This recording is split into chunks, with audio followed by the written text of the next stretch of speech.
Freak out, because springtime is the right time to start saving money. Oh yeah, it's SaveWithBruce.com. Dig it! Lower your monthly payments starting today. That's right, save hundreds of dollars every month on your mortgage at SaveWithBruce.com. Get rid of all of your debt in one fell swoop. That's right, take your car payment, take your house payment, take all that credit card debt, and let Save with Bruce consolidate into one low monthly payment. And you can even skip your next 2 house payments at SaveWithBruce.com. That's right. What are you going to do with all that extra cash, huh? Pay off your home faster at SaveWithBruce.com. You can even own your own home with no money down. What are you waiting for?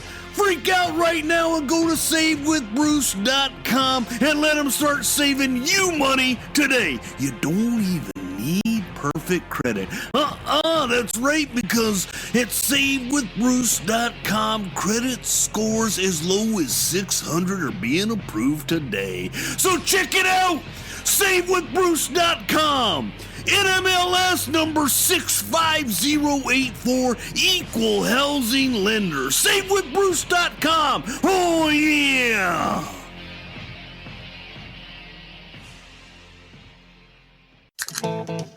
Welcome to Something to Wrestle With. Something to wrestle with. Bruce Prichard. Well, you know. That's not a rib. She pooted. She pooted. What a rib? No, yeah, but me. There's no box of gimmicks. Rumor and innuendo. I don't deal in rumor and innuendo. And was he there? I was there. I don't give a shit. I ain't scared. I ain't scared of shit. Fuck him. You, Bruce. I love you take the cheese. Double cheeseburger. You take the bread. Double cheese. Well, you know. And then double mayo. Hey, it's Conrad Thompson, and you're listening to Something to Wrestle With Bruce Prichard. Bruce, what's going on, man? How are you?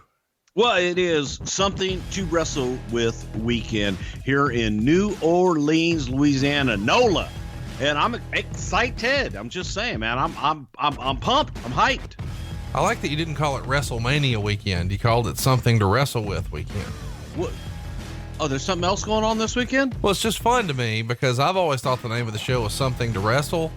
And instead of saying Something to Wrestle weekend, you said, no, it's Something to Wrestle With weekend, but you dropped the Bruce Prichard. Well, yeah, because you know what, man, come on. Look, this is you and me, and we're having a good time. We do things together, Conrad. Oh man, this show's name is getting longer and longer. Something to Wrestle with Bruce Prichard and Conrad Thompson and Dave Silva. Oh, there you go. There you go. Bruce Prichard weekend is what you really wanted. And there you go. It's Bruce Prichard. I'm going to be everywhere this weekend. I will be like dog shit. Everywhere you look and you go, I will be there. A lot of people probably saw you this morning at WrestleCon, and you can see us tomorrow afternoon at House of Blues if you were lucky enough to get your tickets, because it's sold out. We should remind you that the show is going to start a few minutes early. So doors are going to be at 2:00. If you're VIP, come a little earlier than that. But at 2:45, Hornswoggle's going to take the stage, and he's going to make you laugh. And then he is going to make you laugh, and then he's also going to do a stand-up routine. Yeah, all of that. Hey, Dylan told me over the weekend that his set at our show was going to be sponsored by Mama Joanna. Well, you know what? You never really know what the hell could happen. Well, I'll tell you something I didn't think would happen, and that's that Sean Mooney was going to be our master of ceremonies. He's going to be our host tomorrow. Please join us. Find a secondhand ticket. This is the hottest ticket in New Orleans. We're going to make you laugh, and you're going to have plenty of fun, but you'll also have plenty of time to get to NXT or Ring of Honor to see that Cody Rhodes Kenny Omega match that the world is talking about, man. But let's talk about why we're really here. It's Goldberg in the WWE, and later today he's going into the WWE Hall of Fame, and we're going to break down his entire WWE run from when Bruce was there and they first brought him in. But first, we should circle back and talk about last week, Bruce. What the world was watching. Wrestlemania 4. What was the feedback you got, man? Mostly positive, and it was surprising from the viewpoint of some people that felt that WrestleMania 4 was one of the better WrestleManias. As we talked about last week, to me, it wasn't one of my favorite WrestleManias. And people loved it. And I think it goes to what you said last week. It was the first memory you had for WrestleMania. So for a lot of people, that was a special meaning. And people looked at that WrestleMania 4 as a fond memory. Yeah, and it was my first wrestling memory, and we asked you on Instagram, what's your first wrestling memory? Mine was that double tape VHS from WrestleMania 4, and we were going to pick a winner to go ahead and get a t-shirt and a Doot fanny pack, and you can go and see if you won right now on Instagram. We've announced a winner, and we're pretty excited about that. So congratulations on your prize, and we also have a winner for our bonus poll. So if you wanted to know, hey, which show are they going to cover? Well, the results are posted right now at youtube.com/something to wrestle. And it's all about SummerSlam, Survivor Series, WrestleMania, or Royal Rumble. So many hot shows that Bruce missed. And we're going to do one as a watch along. And to know which one, just cruise on over to YouTube. Now that's easy, but the really hard part about our job here, Bruce, connecting sleep to sports isn't easy, but here goes. Mattress Firm is America's neighborhood mattress store, and it should be your goal to check out the deals they have going on every day. Their mattresses are softer than your rival team's defense. They get a 10 out of tennis. You'll love your new bed. Okay, all terrible dad jokes aside, head on over to mattressfirm.com/podcast and save 15% with the code podcast15. The code is only valid through April 10th, so don't miss out. Your budget stretches further at Mattress Firm. Seriously, further than a gymnast before a floor routine. Head on over to mattressfirm.com/podcast. Save 15% with the code podcast15. Okay, Bruce, let's get to the main event. While everybody's really here, it's all about Goldberg in the WWE, and it finally happens the night after WrestleMania 19, which we've covered in the archives over at youtube.com/something to wrestle. And that goes down on March 31st, 2003, when he finally makes his debut. So it's sort of fun that we're just about 15 years and a week later. And he's going into the Hall of Fame tonight. And a lot of people were sort of curious why Paul Heyman was selected to be the right guy to induct him. But I have a feeling this was probably a request from Goldberg based on his most recent run and his feud with Brock Lesnar. What say you? Well, they shared the same agent and lawyer, so they're friends outside of the business. And I think that Goldberg probably has a lot of respect for Paul and vice versa. So it's a good fit. Overall, though, I mean, you agree that Bill Goldberg is a Hall of Fame worthy candidate, right? I do agree that Bill Goldberg is a Hall of Fame candidate. Yes, I think that it's a good choice, and he's a good one to be the head of the class for New Orleans. So there's been rumors of Goldberg going to the WWE way back since they first bought out WCW. So March 26, 2001 rolls around, and that's the end of WCW. And everybody sort of thinks when the invasion happens, or even that night when McMahon appears on TV, that they're going to be bringing all the big stars over. And the biggest of the stars is probably Goldberg, depending on, who you believe. In your opinion, was Goldberg the biggest star when WCW went down the first time? Was it Hulk Hogan? Was it Sting? Was it Ric Flair? Was it Kevin Nash? Or was it Goldberg? I think as far as potential for the WWF, the two biggest stars were Goldberg and Sting because they had never been to the WWF. Right. So when that first happens, what sort of conversation did you guys have with him? Of course, the word we wrestling fans get is that Goldberg had a contract that allowed him to just sit at home and collect a check for years. Did you have any preliminary conversations with Goldberg? No, we didn't. And we were, we reached out to people to see who had what. The guys that had long-term contracts that still had several years, for the most part, had already indicated that they had no interest in coming over unless it was for the same amount of money and same terms, which we were not interested in. So Goldberg really was never in the conversation. And part of the reason may have been the heft of the contract. The rumor and innuendo was that it was about $2.5 million a year. And then it was set to go to $3.5 million for the final year. And I think it was set to expire in like July of 2003. Along the way, he does accept a buyout from the contract somewhere around the summer of 2002, based on, what you read online anyway. Did Goldberg strike Vince McMahon as somebody he could draw money with, or was it just the financials? Goldberg thought he was worth more than what Vince could get a return out of, and it just didn't make sense. Or was it somebody that Vince really wanted to do a deal with, and for whatever reason, negotiations fell apart? I don't think we ever even got to a negotiation. We never really got to a negotiation point. Vince looked at some of the numbers on the contracts and felt that we're not in the same ballpark. If the guys are interested in coming and renegotiating their deal, then we'll talk to them.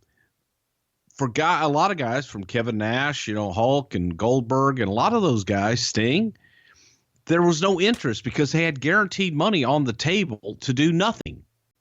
So they were going to take their money and try and get something out of Japan, or try and do something else other than work for it. And that's what they would have done. So it's like, sit home and collect a huge amount of money, or go to work and collect the same amount of money. And the feeling probably was out of sight, out of mind, and maybe the distance will make their heart grow fonder. And when they come back, people will be wanting to see them all over again. Well, and there was probably the idea of, why would you want to come in with a batch of other guys when you could come in later all by yourself? So instead of being one of many, you come in as really all eyes on you, right? Of course. And I'm not going to knock anybody who, if they had a hefty contract, sitting back and collecting their money and doing other things. So it was a smart business move. What was JR's take on Goldberg? It feels like JR would have been maybe a little enamored with Goldberg based on his football background. My God. JR loved Bill Goldberg. JR was Bill is an Oklahoma guy, and JR is an Oklahoma guy. JR loves guys from Oklahoma. Bill's a football guy. JR's a football guy. So they had a lot in common. And JR was a big fan of Goldberg from even before Goldberg broke into wrestling. So they were friendly. They were friends. And JR was a big fan of Goldberg, without a doubt. I didn't realize that Goldberg was from Oklahoma. So that's news to me. Yep, two old Okies with sharing a love of football. So, plus, Bill played football there in Atlanta. JR spent a lot of time in Atlanta. He did Atlanta Falcon football, radio play-by-play stuff. So, yeah, they go way back and had a history. So let's talk a little bit about before he goes to WCW and becomes a superstar. There's rumor and innuendo that you guys were actually talking to him about trying to get into football or trying to get into professional wrestling as well. Is that legit? And if so, was that a JR connection? It was all JR, and JR was looking to, maybe if Bill had expressed an interest and there were rumblings of the guys there in WCW having an interest in Goldberg, and Goldberg, knowing Jim, reached out, and JR was like, hey, if you want to get into the wrestling business, then you need to come here with us. So yeah, there was initial interest there with Bill. But we would have had to have trained him and everything else. And Bill didn't really understand. I still don't know if Bill likes the wrestling business. It was just a business to him. And he wasn't fond of the business. It wasn't something that he always wanted to do. It was something that he fell into and had a great marketing plan and was very successful at.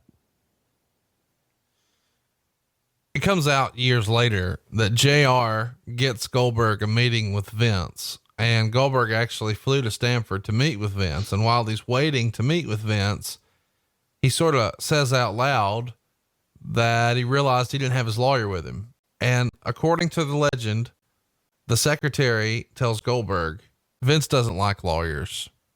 Do you remember Goldberg coming up and meeting with Vince in Stamford? And do you have any funny Vince lawyer stories you can share with us? Well, I remember when Bill came up and he was, Atlanta Falcon, goddamn Atlanta Falcon. He played football. He's a real athlete.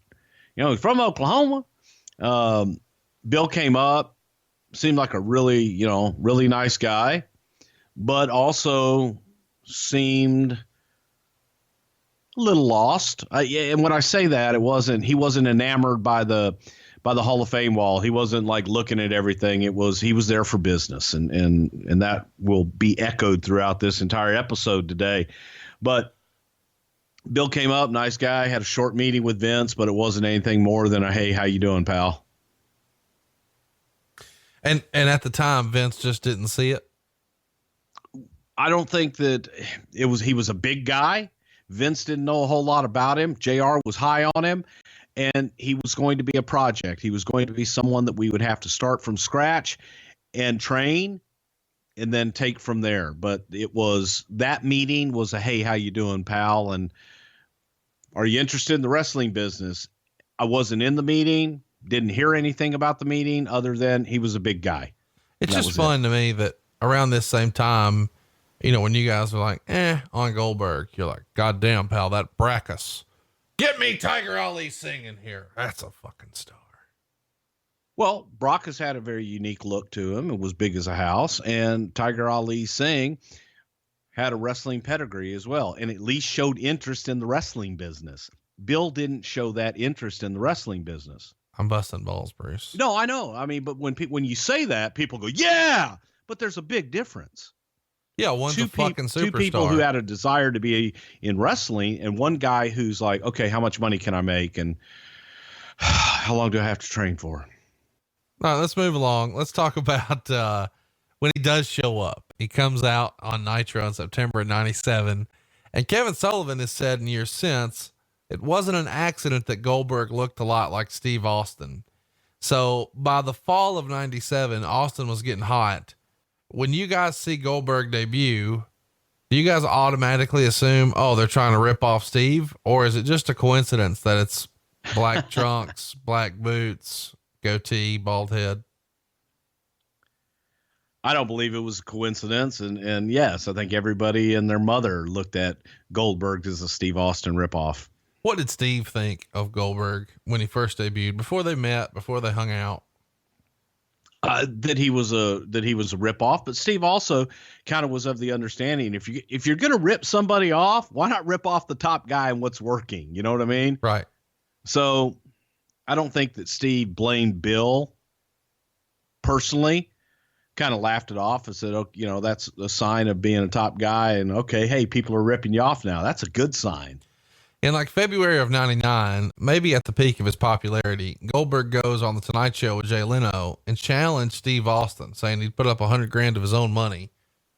I mean, obviously it's a promotional tactic, but what was the reaction internally to that? Was Austin pissed about it? Doesn't seem like he has a sense of humor about shit like that.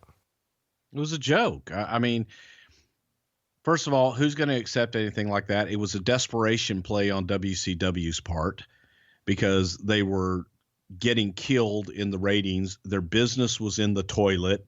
They were looking for any kind of publicity that they could get. So what do? You grandstand. It's same thing Eric did by challenging Vince. Goldberg challenging Steve. You pick the top guy and make a challenge that they're never going to accept or even acknowledge.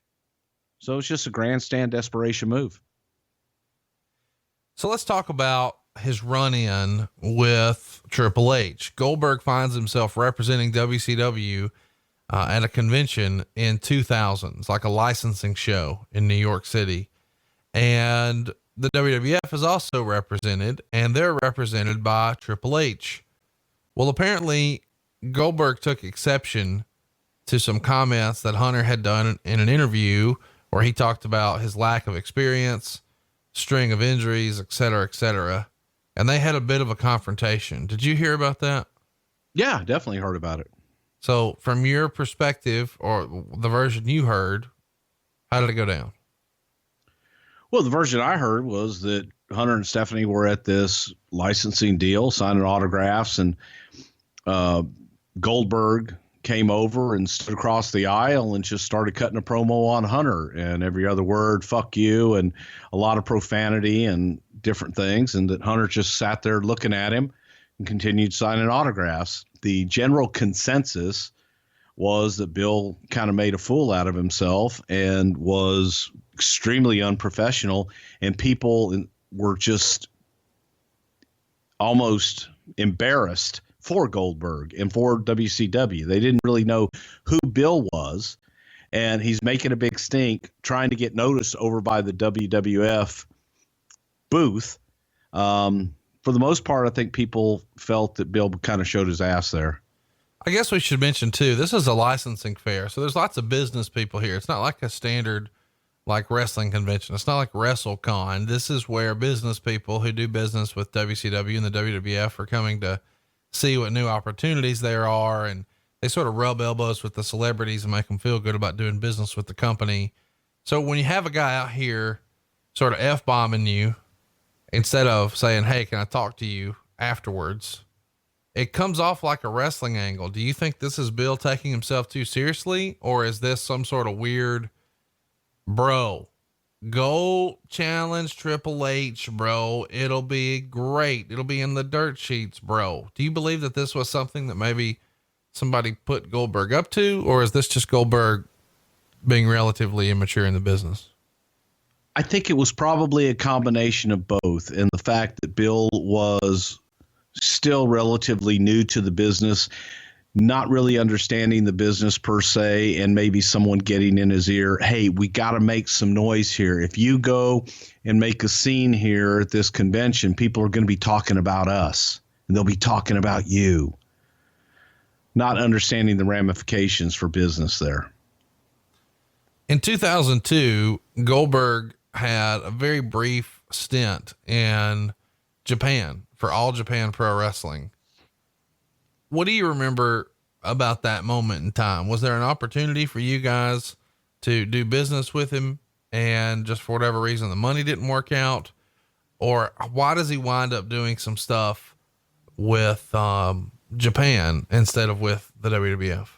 You know, Jim Ross was on top of all those guys as far as when their deals were running out and what was going on with their contractual status. So Jim was talking to Bill, as he was everybody else that was in that area.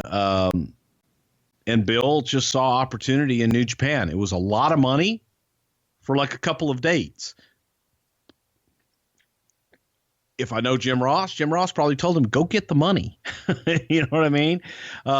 Because that big money for that few dates is not always going to be there. But when you're ready to finish out your career and work, then let us know. Wade Keller reported in December of 2002 that the talks between the WWE and Goldberg had officially begun.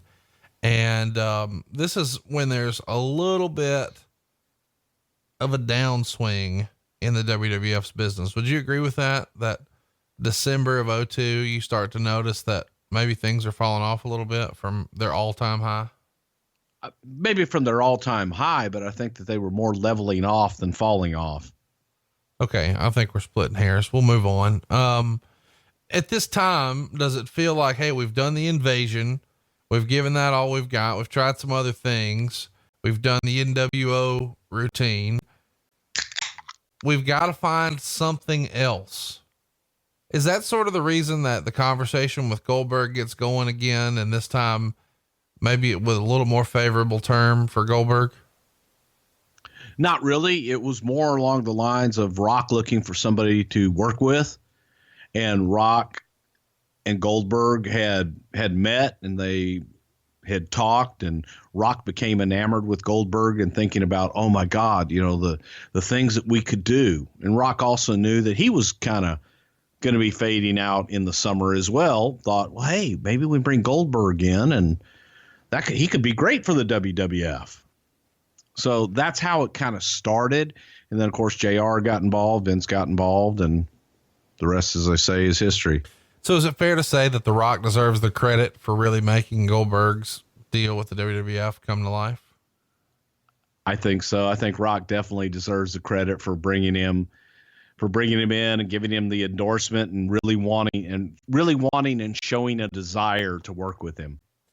Is that mostly based on The Rock trying to sort of look around and survey the landscape and saying, hey, if I'm going to go do movies and I'm going to take some time off, if I'm going to come back, I need to come back with something big, and who bigger and who's they're more intrigued with than Goldberg, right?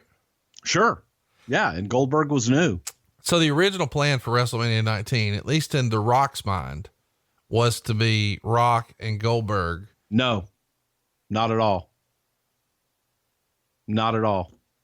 So he's talking to him in December of 2002 and says, hey bro, how about in 17 months we do a WrestleMania? To come in. He's talking to him about coming in and working with us and looking for somebody to work with. And Rock was looking for somebody to work with after WrestleMania.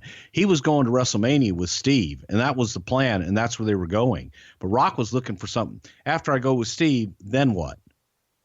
He wanted an opponent to build, but he didn't want to do that there. No. Want something hot for after Mania. So at this point, one of the early sticking points has to be the number of dates. The word we've gotten is that Goldberg wanted a really light schedule and the WWE wanted him full time doing all the house shows and whatnot. What did that type of conversation look or feel like with Goldberg at the time? Well, I think that Goldberg, first of all, Bill wasn't looking to come in and work a full schedule. That's not what he did at WCW. And it wasn't something that he was interested in doing with us. On the other side of that, Vince McMahon is looking at, if I need talent, I need talent to work. And our talent works house shows. Our entire model is different than WCW. If you come in here, I can't just invest a lot of television time in you for a couple of big pay-per-view events, and then you're gone. I need you for house shows. I need you for a longer term. So they were on just completely different spectrums, ends of the spectrum as far as what each one of them saw for Bill Goldberg. Allegedly, they have another meeting in December of 2002, Vince McMahon and Bill Goldberg, and nothing really comes of it. The sides don't really come any closer together, but Goldberg is at least encouraged enough to at least fan the flames and goes on a radio show and talks about potentially participating at WrestleMania 19 because he'd love to work with The Rock, Steve Austin, The Undertaker, and Kurt Angle. But he talks about there's a lot of backstage politics in WWE, and he didn't know how he'd deal with Triple H if he attempted to play backstage games. When you hear reports like that, do you assume that he's trying to work some sort of angle, or is he still buying into the rumor and innuendo? I think at that point that he was in his mind probably trying to better his negotiation point. Right. But I think he was also buying into a lot of the rumor and innuendo. Do you remember the meeting with Vince and Goldberg from late 2002 before the deal's actually signed? No, I don't. There were talks, and Vince would come in on some of those talks and have a meeting with the talent if it was a top guy and talk to him. But the majority of those negotiations were probably taking place with Jim Ross and Goldberg's agent. So Vince to come in is like, here's what I see for you, pal. We could do this, we could do that. And then Vince isn't going to get into those negotiations as far as dollars and cents. Vince is going to give the overview of, I want him full time or I don't want him. Let me ask this. There's been lots of suggestions that maybe there's three sticking points to the deal. Goldberg wants more money. He wants less dates. And I can't believe this is real. He doesn't want to lose. Now, I want to talk about that because it feels like to me, if you're going to invest a bunch of money in a guy from Vince McMahon's standpoint, you need him to come in and help make other guys. But at the same time, if you're Bill Goldberg, you don't want to come in and lose a bunch and potentially hurt your value in Japan after this deal. Do you remember wins and losses being a part of the discussion with Goldberg? I don't, because, to me, that's a deal breaker. When you get there, that's a deal breaker. You can't lose. Okay, thanks. Good luck. And to Vince, that's a deal breaker as well. He's not even going to discuss that. For somebody to come in, no, we're not going there. He's not going to play that game. So if that actually came up, I could see that is where Vince checked out.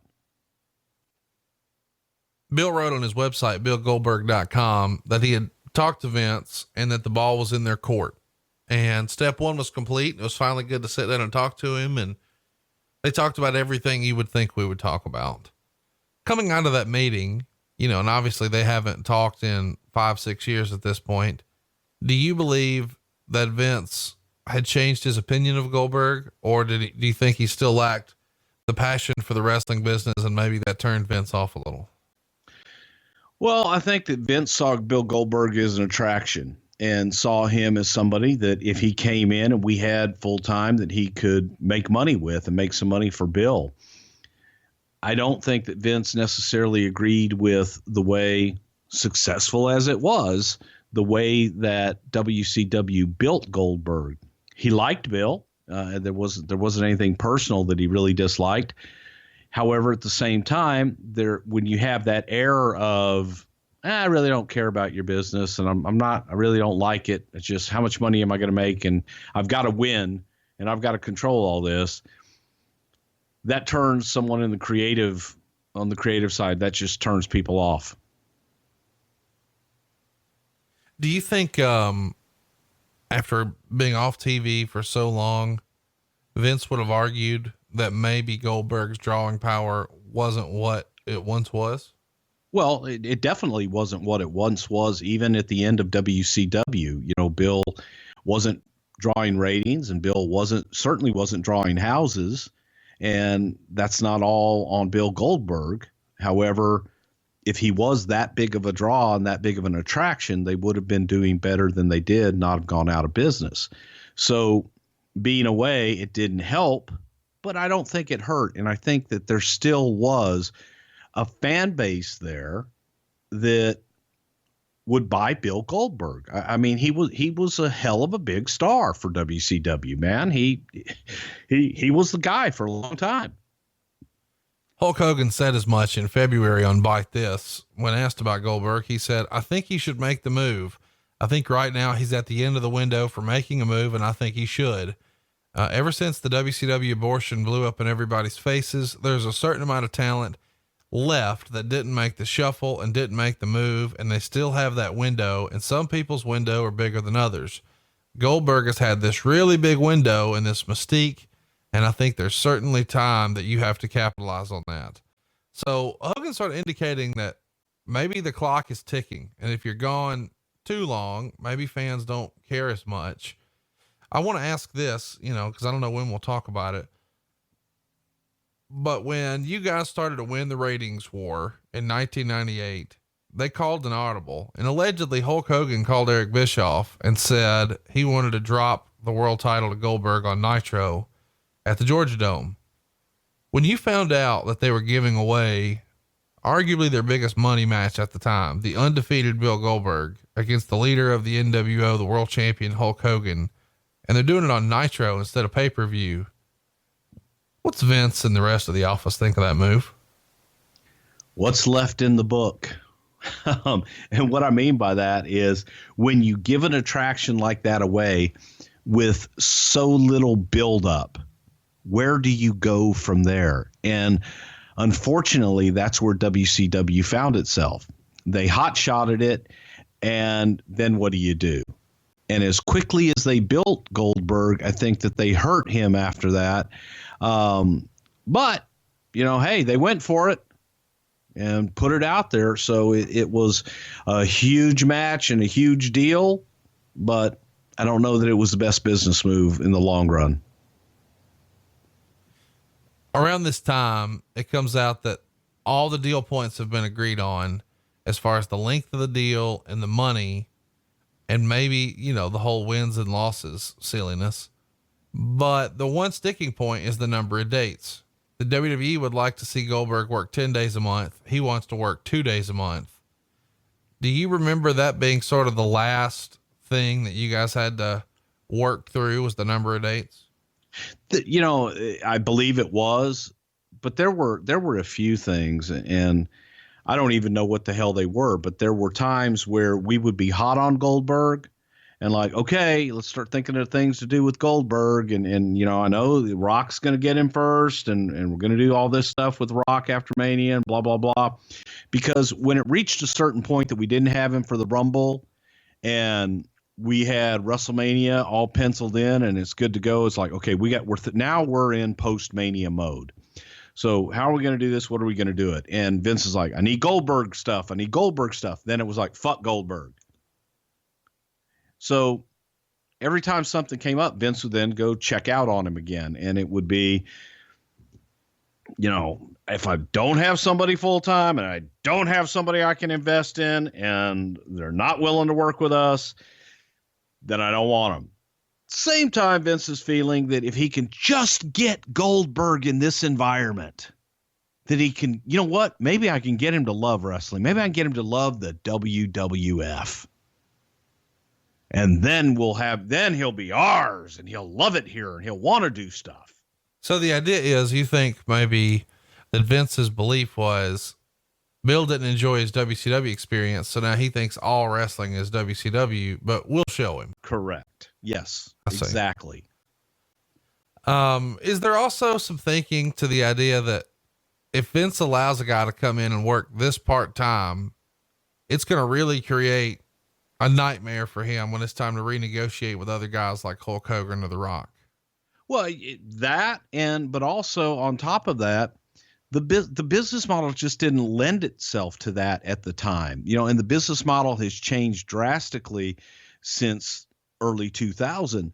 So at that time, it's not what we were doing. We were booking week to week, telling stories on television, and we needed talent on television. And Vince did not want to invest in an unknown property for the WWF, and Goldberg had not proven himself in the WWF.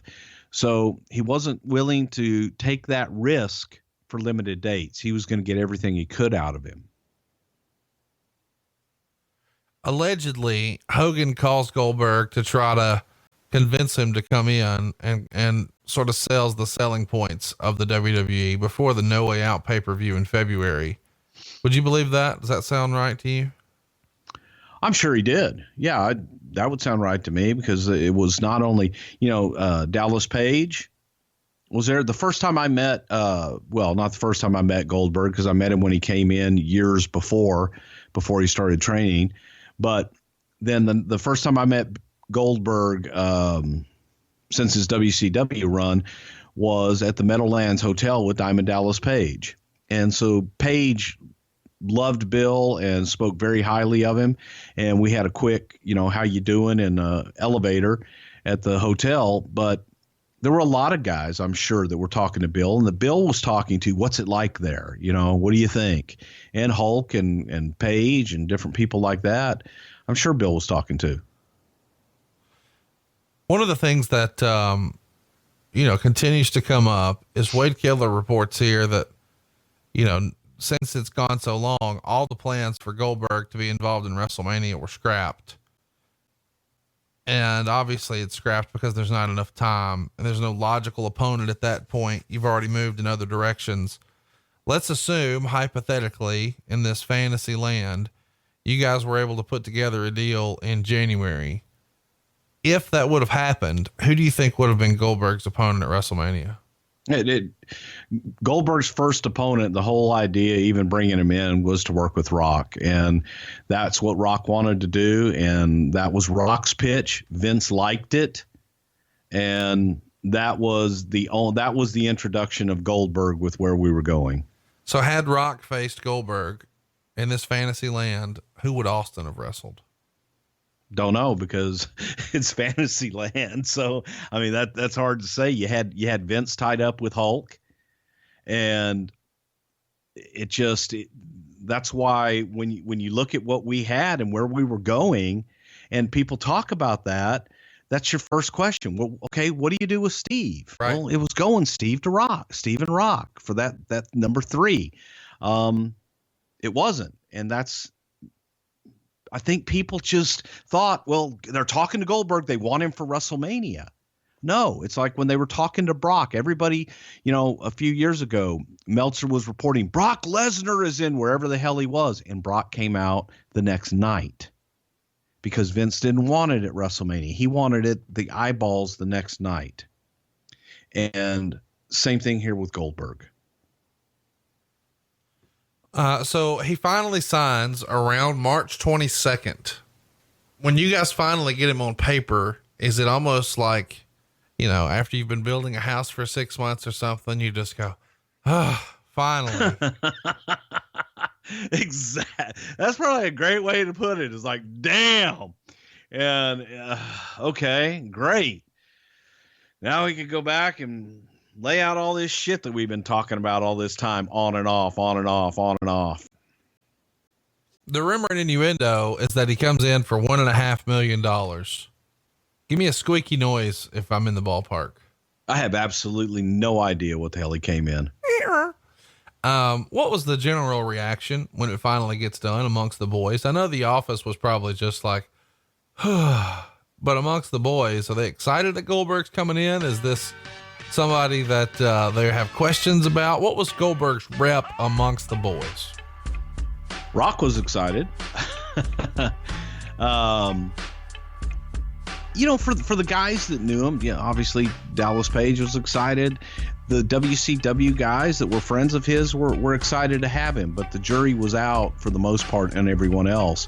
It was a lot of rumor and innuendo surrounding him. He has a bad attitude and all the other normal rumor and innuendo bullshit. So I think the jury was out. People were seeing, okay, how's he going to be here? Well, and I think it's a fair question to ask though, because we've talked about when Kevin Nash and Scott Hall came back as part of the NWO, people weren't exactly excited to see him. And with Bill, a lot of the guys had probably never even met him, but they probably had concerns. And if you have concerns, we should tell you that sexual performance issues are more common than you think. And the solution is forhims.com, a one-stop shop for hair loss, skincare, sexual wellness, all that for men. With medical grade solutions, real doctors, and a well-known generic equivalent to some of the name brand prescriptions that can all help you combat ED. Forhims.com offers men easier, more affordable access to the prescriptions, products, and medical advice they need. These are not herbal supplements. These are prescription solutions that are going to be backed by science. There's no waiting room. There's no awkward doctor visits. Save hours by going to forhims.com and answering a few quick questions. Then a doctor will review and prescribe you, and everything will be sent directly to your door. And, I was talking to a buddy of mine who has this little problem and was talking about having to go to the doctor. He's like, God, he goes, I hate sitting in that waiting room because he feels that everybody knows why he's there. And then you got to talk to the nurse and you got to tell them why you're there. And no matter how just what it is, the awkwardness of meeting with the doctor is eliminated with forhims.com. And if you order right now for our listeners, you get a trial month for just $5 today, right now while supplies last. Go to the website for full details. Now, this would cost hundreds if you went to the doctor or pharmacy. Just go to forhims.com/STW. That's forhims.com/STW. forhims/STW. So I feel like I should mention here, Tony Schiavone loves that stuff. Lois has never been happier. I've heard that. And, I heard that he also gave some to his new son-in-law. Really? Yeah. Huh. A little Schiavone drip. Who knew? Well, that's how they roll in the Schiavone household. So do you remember what the conversation was like as far as how Goldberg would be presented? Because I think most of us remember his old WCW theme music, the walk-in from the locker room with security, all the pyro, breathing the fire. Is the idea, hey, let's do as much of that as we can, or let's just directly rip it off? Because I remember when he made his debut and he's in jeans and a tucked in t-shirt and like a Harley Davidson jacket. It's not exactly what I was hoping for. And Vince was not looking to replicate that, even though we stole a lot of those elements and we did do a lot of that. Vince was looking to humanize Goldberg and wanted to introduce him to our audience in a different way and build him from, in a WWF way. So Vince really didn't want to replicate the quick wins and all that other bullshit. He didn't feel that would be good for Goldberg and would not be good for the long run. And we're stuck with two dilemmas here. You've got Goldberg for 1 year. He only signed a 1 year deal. All right. So normally in a perfect world, you want to build someone for 9 months and before you really start getting your money out of them and doing things with them on a bigger basis. And here we knew we had 1 year. We knew that he wasn't a big fan of the wrestling business, and we had to maximize the time that we had with him and get as much as we could out of him in a year. So it's a fast track, but at the same time, he can't plow through everybody and beat everybody because then he's gone in a year. Then what do you do? And that doesn't help anybody but Goldberg. So from a company standpoint, it was a fine line and just trying to figure out, okay, now we got him. Now the problems really begin. It sort of feels like everything you just said is exactly why people think Vince McMahon struggles at times. He didn't want to replicate what worked for Goldberg. He wanted to humanize him. He didn't want him to be a machine with short matches. He wanted him to be something he wasn't. He wanted him to be something that had never been proven to be successful. If you're paying a guy $1.5 million, why wouldn't you just say, well, goddamn, come in and do what you did over there? Okay, and beat all your top talent, just plow through everybody and leave? Well, then what? In fairness, what? When he first started, he was plowing Jerry Flynn. I can't believe I said plowing Jerry Flynn on a podcast. You know what I mean? He was plowing Jerry Flynn? I guess. I think that actually might be a shirt over at BrucePrichard.com right now. Do we have plowing Jerry Flynn as a shirt yet? We don't, but we have King of Sandwiches and the king of all podcasts and the number one seller I used to be over and Dave Fanny Packs. Duke had a birthday last week. Did you call and wish him happy birthday? Son of a gun. Writing that one down. Happy birthday, Michael. Duke, love you. Well, program your Twitter machines for March 29th next year so you can wish him a happy birthday. But I know that he was rocking a fanny pack on his birthday. Don't you know that's true? Oh, of course he did. Well, and he's probably doing that because he got it over at Fanny Packs R Us, and you can get a fanny pack and an R Us shirt over at BrucePrichard.com. We've got like 80 silly designs that you're going to love. Almost everything funny we've ever said on this show is a fucking t-shirt, and they're all available at BrucePrichard.com. And eventually, not the same day, not the same week, maybe not even the same month, eventually Bruce Prichard will call and thank you. Now, right now we can still guarantee calls by the end of 2018, but order fast. Operators are standing by and BrucePrichard.com. So if you want your call before next year, I'd scoot that ass over to BrucePrichard.com. Do I have that right, Bruce? That's some damn good advice. Let me tell you that right now. BrucePrichard.com is the place. And yes, get them in now. So chat me up. Why would he want to change everything? Like, don't you think again, I go back to, okay, if he goes for a year and he just plows through a bunch of extras, what does that do? You want to, because you only have him for a year, you want to capitalize on whatever star power may still be left over by bringing him in on top and working with The Rock and trying to program him in top programs for this year. But at the same time, it's like, okay, we're going to have to use him to get people over here eventually. So it's just a fine line. That the old formula doesn't work here. It doesn't work to go and spend 6 months of him just beating people that nobody knows their name.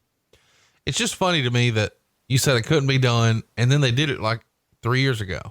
No, they did it in their environment, and they took their time. They didn't do it. Hang on. They didn't start it and end it in 1 year. I'm talking to you in 2018. I'm talking about when the WWE brought him back and he beat Brock Lesnar like that. And then he had that match with Kevin Owens and squashed him. And then he had the other match with, they stretched He was programmed with one guy for a short period of time. He was brought in for a program with Brock to put Brock over at the end. Here's my question though. Why wouldn't you just do that with The Rock? Because Vince didn't want to just do that with The Rock. Vince wanted him and wanted to invest him. Plus Goldberg didn't want to just do that with The Rock. Vince wanted him for a year and was hoping that after that year that he would see that, hey, in the WWF, it's not what it was in WCW, and we'll get more time on him. But at the same time, until you have that, you got to go with what you have. So yes, look, what they did with him this last time bringing him in was brilliant. But that he was working with one guy. Yes, he worked with Kevin Owens, but it was a program to get Brock over. We all know about how you guys used to sit around and book like a year out. Had Austin not been injured and been out of here, where would Austin and Goldberg have met up along the way? He said he was starting with The Rock. So let's go with April. He's working with The Rock, and then what, maybe even May and June. And then he switches to somebody else for SummerSlam. Yeah. Probably I think in a perfect world, and no, we hadn't gotten there yet. And we hadn't planned it out because at that point it was so much on and off that, we kind of threw our hands up. But in a perfect world, it would have been great to have gotten to Austin Goldberg.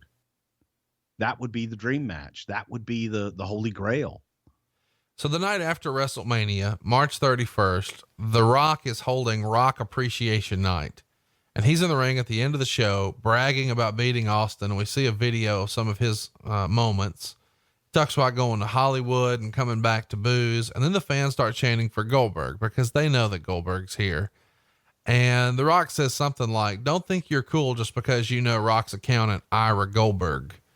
And he goes on to say, there's nobody left for him to beat. He's done it all, and the fans don't appreciate him. So this is the last time you'll see him. And then all of a sudden, Goldberg's music hits, and we see him walking to the ring from the back, and JR sells it. It's him. The fireworks are out just like the old WCW entrance. And here they are. They circle each other, and Goldberg gets on the mic and says, "So Rock, you want to know who's next, eh?" And I didn't know that Goldberg was Canadian, but then he says, "You're next." And what do you know? Gets a spear for his trouble. Rock sells him like $1 million. This is his first debut. The Raw rating comes in at 3.7. Tell me about that night. How was he received backstage? What did Vince think of the segment? Was Rock pleased? Were you disappointed with the rating? Chat me up. I don't think anybody was disappointed in the rating. It was, it was what it was. I think that we had obviously leaked out Goldberg. I think we had done something on WrestleMania with a tease for Goldberg, tomorrow night. It was what it was. It was, to me, it was a little underwhelming, and maybe because of all the things, and frankly, I didn't even put my finger on it till you were just describing it a minute ago, talking about, Goldberg, he had the leather jacket on. He looked like a dude. He looked like a bald dude in a leather jacket. Yeah. And I didn't have the Goldberg that I remembered. We didn't present, and again, that was by design. Vince didn't want to do that. But at the same time, it's like, it's just weird. It's like, it is weird. So Hulk Hogan, he's like super hype, and he wears red and yellow, and he tears his shirt. Yeah. Scrap all that shit. Let's get him in bell bottoms. Put him in a suit. Yeah. Let's put him in a suit and stop fucking talking to the crowd and posing. And God damn it, stop cupping your ear and posing. Just get in there and fucking do your wrestling, and let's do some side slams and some Russian suplexes and take somebody down. God damn it. Put a hold on. Yeah. Grab a headlock or an armbar. Damn it. It was in the Goldberg ilk with the spear and leaving Rock laying and just who's next and all that shit. But there was something missing, and then that's probably it. He, going down in the jacket and all the shit was like, just, that's not the Goldberg I remembered. Goldberg was interviewed by WWE.com, and they did a lot of sort of in character interviews with guys about signing like Triple H and Jericho. But with Goldberg, they ask, why did it take so long to sign? And he says, because I used my brain. Anybody in the same position, if they were sane, they would have done the same thing. And he's saying the reason he came back to wrestling was to entertain little kids, and specifically because he got an email from a guy whose brother died in the war because he was shot by a sniper. The kid was like 19 years old, but he was obsessed with Goldberg. And he said hearing that really made him sit back and say something like, man, where the hell are my priorities? What's my calling? And that sort of woke him up and made him realize, I need to try to make a deal. Did you hear that story? No, but I guess it was out there on damn WWE.com, but, I really and truly believe Bill believes that, and that probably was a reason for Bill. But that ain't why he held out. No, thank you. I heard you. I heard the butt hanging. I just needed you to bring it on home. No, it's like, I mean, come on. It's fucking stupid. It's great to say that, and I believe that he probably feels that, but come on. Yeah, that's not why he held out for less dates. Right. Right. It's like, well, that guy got shot, so I want to work less. I want to give him less of what. No, you didn't. Come on. That's silly. When asked if, he had sort of squashed the beef with Triple H after their run in at the appearance, he said something like, well, ask him. Business is business. Do you remember there being some sort of a come to Jesus meeting between the two once he started, or what did that look like? I don't know that it was a come to Jesus meeting as much as it was, hey, how you doing? And everybody's got an opportunity. If you want to say something, say something. And nothing was said other than welcome and let's work together. I don't think that there was any, okay, guys, we've had our differences. If it was, I wasn't aware of it. And I think they probably just saw each other, said hello, and moved on. Let me make you laugh here for a minute. Was there ever any consideration of putting Goldberg on SmackDown?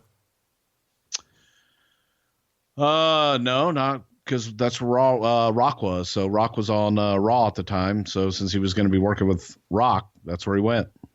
Why don't you think they did like a big elaborate contract signing angle with Goldberg? For the shock value of just having him come in and interrupt Rock, do something different. And after a while, if everything's about a big contract signing and all that shit, then that becomes predictable and boring. So the next week we see The Rock pin Jeff Hardy. And after the pin, Rock throws Jeff out of the ring and says he's still pissed off about Rock Appreciation Night being ruined. So he calls out Goldberg and says, just bring it, bitch. And then we cut to the back. Goldberg's coming to the ring, and then Rock acts like he's going to challenge Goldberg at Backlash, and then just says, nah, and leaves the ring. Christian tries to attack Goldberg from behind, but gets speared.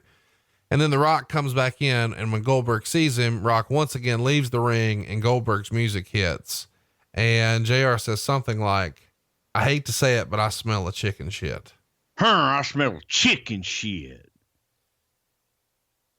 Chat me up about the booking. Well, you can't, I mean, what are you going to do? You can't have them touch. You can't have them wrestle. And we've already had Goldberg lay him out.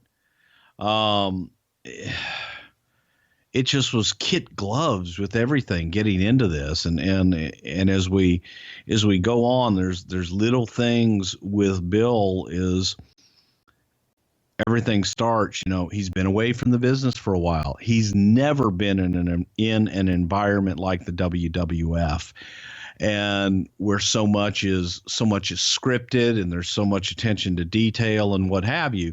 And he's being told what to do and how to do it. He wasn't really that good at all that stuff. Let me ask you this.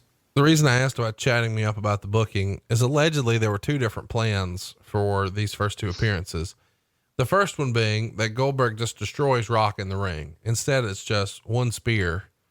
And then the following week, Goldberg was going to be left laying by the Rock. And supposedly Goldberg didn't want to do that. And there was a concern, to your point, what you just finished with, that the more you asked Goldberg to do on live TV, the greater risk there was that he would be exposed as being sort of rusty. Correct. So the thing about leaving Goldberg lane, and I have no idea Bill refused to do that, but that was something that Vince was like, God damn, it's tit for tat. He didn't want to leave Bill lane. He didn't want to take the mystique of Bill Goldberg away at that point. And again, as you get there, it's like, the more you peel that onion, it's like, oh shit, there were a lot of layers there, and we didn't know what we had. And this is like, we talk about Paul Heyman being able to really present a great package of those guys in ECW. WCW did a great job of protecting Bill Goldberg there. He didn't cut promos. He did those 30-second matches for a reason. And you're hoping there's something more. You're trying to get something more out of it. You need something more. And it's like, God damn, this is going to be more work than we thought. It's just interesting to me that there's so much going on so early here in his run. I mean, just process what you just said. Like, we weren't sure how good he would be at promos or wrestling. Gave him $1.5 million. I have no idea how much they gave him. Well, okay, millions of dollars. So let's talk about this. I have no idea. When I know they gave him $1 million. When you bring him back, does he have to go? I don't think this is like trade secret here. It's out there. When The Rock was coming back to wrestling a few years ago to wrestle John Cena, he went to Florida and worked out with Curtis Axel to sort of help him get the ring rust off and get ready. Is Goldberg doing something like that here? Goldberg was working out with, in his own gym, doing his Muay Thai and MMA stuff. Okay. And said he was in a ring doing that stuff, working out. Yes. But that's not what Vince wants him to do. I'm sure Vince wants him to work out with one of the boys somewhere and sort of iron out the kinks. And Bill indicated he was doing that. But you didn't believe him. I don't know if he did or not. Okay. It didn't show. Yeah. That's what I was trying to get you to say. So let's talk about that April 7th Raw. This is what everybody wants to hear about. Goldberg and Jericho get into some shit and have to be separated after that April 7th Raw. Allegedly, Goldberg was bad-mouthing Jericho's selling ability to at least one other wrestler while backstage. According to one source, and this is from The Torch, Hurricane overheard the conversation and, after prompting from Kevin Nash, repeated it to Jericho, who got worked up. So Jericho confronts Goldberg about the remark he made, and the situation got physical. Jericho put Goldberg in a front face lock and held him there until the two were separated by wrestlers and agents. And eventually they shook hands before leaving the building. Goldberg had a reputation for having a short temper, but one of Wade's sources said that Goldberg handled it the right way. Quote, I don't think Goldberg was wrong on this. I just think Hurricane got Jericho all worked up, and Jericho was determined to fight Goldberg because he was so worked up. The source also accused Helms of being a shit stirrer and claimed this was not an isolated incident. Goldberg had refused to work a feud with Jericho in WCW, largely convinced by Nash, who told Goldberg that Jericho was, quote, too small. Jericho grew frustrated since he felt he deserved that spot, and that was a major factor in his decision to leave WCW when the contract was up and he signed with the WWF. So before we get to what Jericho wrote in his book, did you see this happen? Did you hear about it? What'd you hear?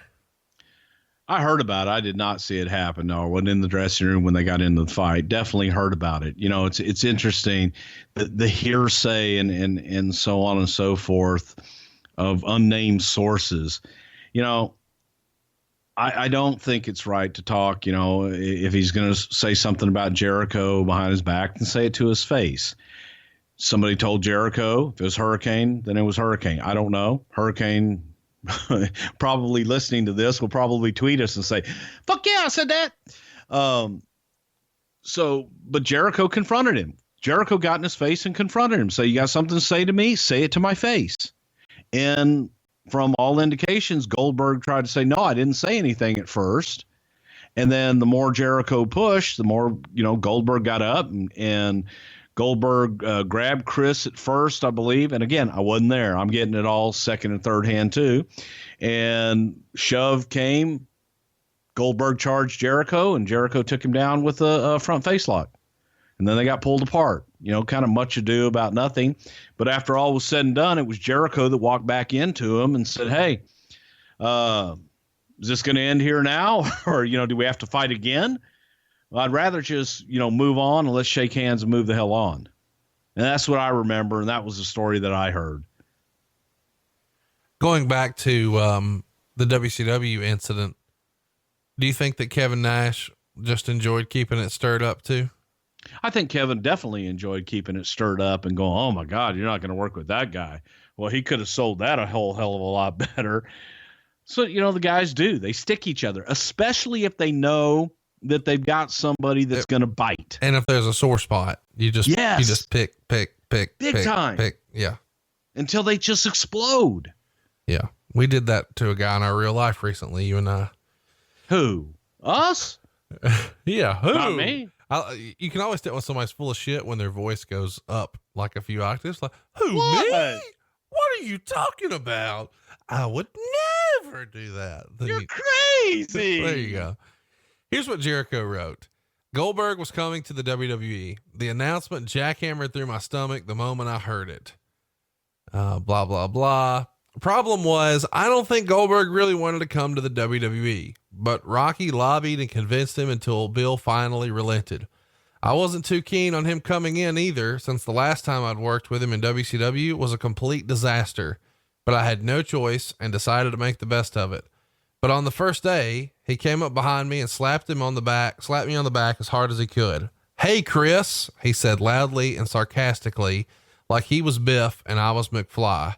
I could tell he was still miffed about how things had gone down with us in WCW. I was willing to let the past stay there, but I made a promise to myself I wasn't going to let this guy throw his weight around in the WWE the way he did in WCW.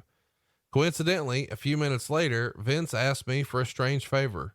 We've got Bill Goldberg coming in, and I want you to welcome him and help him out as much as you can. I don't know if Vince knew about my past with Goldberg. He'd never asked me to help anybody else before, but I told him I'd be happy to do what I could to help him adjust to the new environment, and I intended to do just that. Do you remember Vince sort of having a little birdie put it in his ear that they had a problem, and this being Vince's way of, okay, children, y'all shake hands? No, I don't know. But it wouldn't surprise me at all. And here's why I say that. I can see Vince doing that. Vince did the exact same thing to me and Bill Watts. Bill Watts and I had bad blood between each other. And so Vince was like, Bruce, I want you to take care of Bill, show Bill the way around and help him out, give him a ride and do all this stuff. So hearing that for the first time now, I could see somebody going, Jericho and Goldberg weren't the best of buds in WCW, and Chris might feel a little funny about Goldberg coming in. Great. I'll have him work with Bill and get them together. So Chris writes, it was Goldfinch's first Raw, and I worked with Triple H versus Shawn and Booker T. And after the match, I was pulled aside and informed that Goldsmith had spent the entire match barking to Nash about how I didn't know how to sell properly and how I hadn't wanted to do business with him in WCW. And that pissed me off because I'd never had a problem selling for him or anybody else for that matter. I've always done business, and it was business I was trying to do when I wanted to put Bill over properly in WCW. But it was obvious to me that he still had a chip on his shoulder when it came to me. It made me mad that he'd only been with the company a little over a week and he was already up to his old tricks, and it was time to put a stop to it right now. I marched straight into the dressing room and I saw Nash sitting in the corner like a giant praying mantis, acting like he owned the place, while Billy Boy sat across from him with a self-indulgent smile on his face. Throwing caution to the wind, I stood in front of him and stared directly into his eyes. I heard you were saying some stuff about me during my match. I don't know if you realize it, but things have changed. This isn't WCW. If you have something to say to me, say it to my face. Goldberg gave a shaky laugh and said, I didn't say anything about you. Bullshit. I know you did. Something snapped in the Burgermeister and he jumped to his feet. Oh yeah? What about all that stuff you were saying about me on the internet? Internet? Are you kidding me? I didn't spend enough time on the internet to check out Club Jenna properly, let alone talk shit about Bill fucking Goldeye. What are you talking about? A vein in his neck popped out like a worm as he shouted back, "Mike Tenay told me about the stuff you said about me on the internet." And I looked at him in disbelief and said, "Listen, Bill, it's simple. I could be your best friend in this company or your worst enemy. We're probably going to be working with each other at some point, and I could either make you look like $1,000,000 or make you look like shit, and you wouldn't know the difference. We're all here to make money and do business together, so just fucking relax." And Goldberg says, "You never wanted to do the job for me in WCW. You're a prima donna." "You're totally wrong about that." And before I could finish the sentence, Goldfish grunted like a Neanderthal and grabbed me by the throat. Now let me preface the rest of this story by saying I'm not the toughest man, nor would I've ever claimed to be. However, when someone puts their hand on my throat and begins to squeeze, it's time to throw hands. Am I right? Let's take a vote to make sure. Once Goldster made his move, I reacted the only way I knew how. I swatted his hand off my throat and gave him a two-handed push to the chest. He rushed forward with his head down, trying to tackle me like the ex-NFL lineman he was, and I stepped to the side like the world's worst matador and gave him a front face lock. It was the only shoot hold I knew that harkened back to my days bouncing at Malarkey's in Calgary. I think I surprised the shit out of him with my lethal hold and was able to power him down to the ground, applying pressure because I knew if I pushed his throat into his chest long enough, he might pass out. I really hoped that he would go to sleep because I was sure that he was going to fire back up and then kick the shit out of me. I mean, come on. Have you ever seen this guy? He's massive. I continued to hold my own and I couldn't figure out why he wasn't fighting back. I got a little lazy and released the pressure slightly, and suddenly he rolled on top of me. I was freaking out at this point, convinced he was going to eat me, but I held on to my patented front face lock. He starts bucking around like a mechanical bull, but surprisingly, I was able to use his momentum against him and roll him over again. Yeehaw, Jericho 2, Goldie 0. It was like WCW all over again, except this time it was real. Well, eventually everybody separates them. This is sort of not what you want to have happen on your second night in. What's Vince McMahon's reaction to this fucking shit going down in the locker room? Not happy and pissed off. It's, anytime that the children misbehave, he's going to get angry, and he doesn't want guys fighting in the dressing room, screwing up the dressing room. But same time, sometimes it's healthy. So, Vince wasn't happy about it. He was glad that they went back and they shook hands and they, pretty much squashed it on their own. But it's silliness and for not good for Bill, no matter what. Bill's new. Jericho has been there. Jericho's proven his weight. And it also boosted the stock of Jericho. Jericho's got coconut balls. And, he may not be the toughest guy in the world, but he's not going to back down from a fight either. And so, I give him credit for having the balls to go get in Goldberg's face. So if you're wondering, it was broken up by Arn Anderson, Terry Taylor, Hurricane, Christian, and Booker T. As Jericho writes, Nash Mantis continued to sit in his chair in the corner of the room watching the festivities. And they're sort of pulling Jericho off of him. And he's doing this after he's got his legs crossed around his midsection and he's still got this front face lock, and they're sort of holding his arms behind him, and he realizes he's in a prone position. He's thinking he's going to punch me in the face. So he starts screaming, "Let go, let go." Eventually they do, but as they do, instead of punching him, Goldberg starts pulling his hair. What is it with wrestlers in scuffles in the back, pulling hair? Brett and Sean, Goldberg and Jericho. Well, I'll tell you, one thing about pulling hair is if you can control the head, you can control the body. So if you get a hold of somebody's hair and you get a good grip on their hair, you control their body. That's just fighting 101, man. That goes back from my, 3-time black belt Hall of Fame. That's what we teach. So Goldberg, being a martial arts guy, I would have taught him that. So once they're sort of separated and Jericho pie faces him as hard as he can, and he stumbles back, and Jericho now has lost a handful of hair. Goldberg's probably been embarrassed. Jericho realizes, I'm done with this fight. And he screams, "What the hell is wrong with you, man? You're acting like a goof." And Goldberg replied, "Your mother's a fucking goof." And Booker T has the line of the day as he's chewing an unlit cigar, and he says, "Hold up. Did you just say his mother's a fucking goof? That's the worst insult I've ever heard, man." What would Terry Funk have said that he should have said instead? Your mother's a whore. Be sure to check bruceprichard.com tomorrow, and I'll have that "your mother's a fucking goof" shirt up. Eventually they do settle down, and Jericho walks back over to Bill and says, matter of factly, "Here's the deal. You can shake my hand right now. We can forget about this, or we can come to work and do this every single week. I don't give a shit either way." Goldberg looked him in the eye, shook his hand, and they called the truce. What a fucking story, man. You know, it's not, if this wouldn't have been Goldberg, this is a real question. If this would have been Funaki, is Funaki getting shit canned For getting in a fight in the locker room? on his second weekend? It would have depended on what the fight was over. Yeah. I mean, but it would really have to depend on what the hell was going on or how they resolved it. Does Vince have these guys have a meeting after the fact? Does he call them together? Does JR, is there ever any sort of repercussions or fallout, or is it just a phone call? Everybody explains what it is and we move on. I'm sure that JR probably got both guys together and or separately and just said, "Are we good here?" You know, made sure that weren't going to have any more of this bullshit. They needed to move on. Anytime there's a skirmish like this, it's hard to really call it a fight, but when there's a skirmish like this, we all remember back in high school, everybody starts to talk about, oh, who won? And so there's this big vote amongst the witnesses of who won. In your opinion, who was everybody saying won this skirmish? Jericho. Did it sour any of the boys on Goldberg?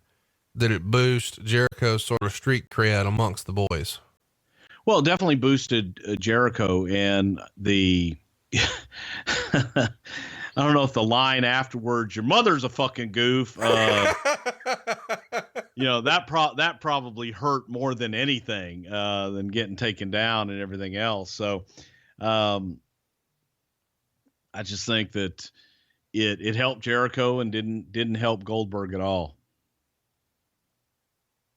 Man, it's hard to imagine getting in a fight like this on your second weekend. You know, I mean, I get that these guys, you know, have to go home and look themselves in the mirror and they have to be able to sleep at night, but I think it would be a lot easier if they used Mattress Firm. Everyone knows how important stretching is before an event. So does Mattress Firm, and your budget stretches further at Mattress Firm. So shop at America's neighborhood mattress store. They're the head coaches when it comes to mattress expertise, but know this, they're more than just mattress experts. They have a game plan that helps you transform your mattress into a bed. From adjustable bases and sheets to headboards and bedroom decor, they have you literally and figuratively covered.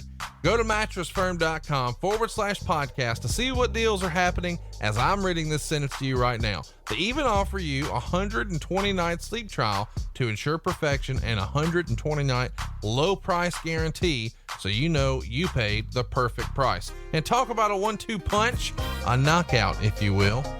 Score big with a perfect bed. Head to mattressfirm.com/podcast and use the code podcast15 to get 15% off your purchase. Now, the code is only valid through April 10th, so don't miss out. Go to mattressfirm.com/podcast and use the code podcast15 to save 15%. Get the play-by-play how you can monumentally improve your sleep today, tonight, and tomorrow only at Mattress Firm. That's mattressfirm.com/podcast. Use that code podcast15 for 15% off. So let's recap. March 31st, he debuts at the end, one night after Austin loses to The Rock, and he spears The Rock. The very next week, he comes down and The Rock scurries away. But backstage, Well, Jericho, what?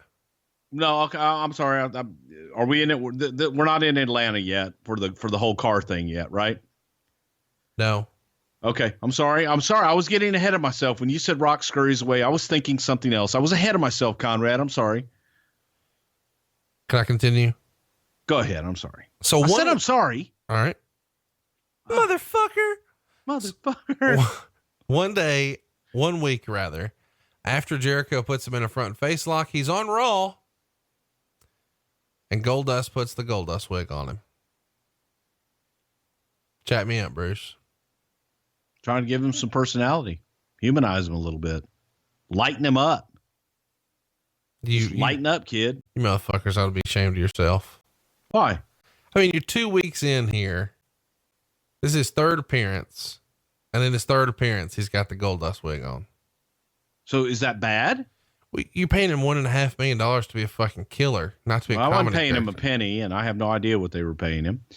So, later in that show, he has his first match of the WWE, and it's against Christian.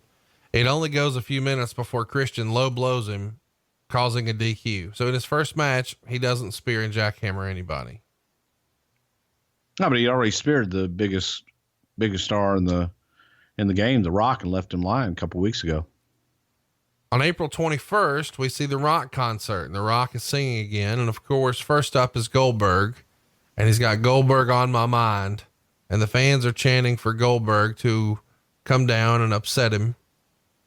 And Rock calls Goldberg, and then instead of Goldberg coming out, Gilberg comes out, complete with fire extinguishers and sparklers. After some jokes about his physique, The Rock reads the words to "The Rock went down to Georgia," and Gilberg dances, and then the real Goldberg arrives in the back. And as he comes through the back, Rock reminds Gilberg that he's in trouble for all these years of impressions. So Goldberg comes out and Rock hides behind security. Eventually the Rock bails, so the security gets the beat down. We go to the back and we see the Rock get into a Hummer limo. And then Goldberg jumps in his Barracuda to give chase, but the car stalls. So Goldberg just gives up and gives chase on foot to the Rock, who left in a limo. God. This was fucking horrible. I produced it, and I think this was actually Goldberg's car. Surprised Barracuda, and how cool this car was. And it's got to have this big muscle car. And the stunt coordinator had been fucking with the car all day long, and make sure it starts, and make sure it's ready to roll, and make sure it goes, and run, all fucking night long. So when it's time for the car to actually start and go, run, boom, away, the car goes.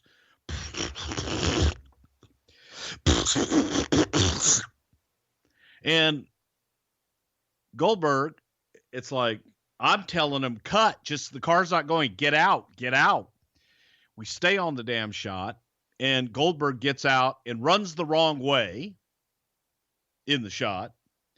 And we're sitting there, and Rock comes out, which had Goldberg taken off in a car would have made more sense, that Rock out because he's now in chase in a car.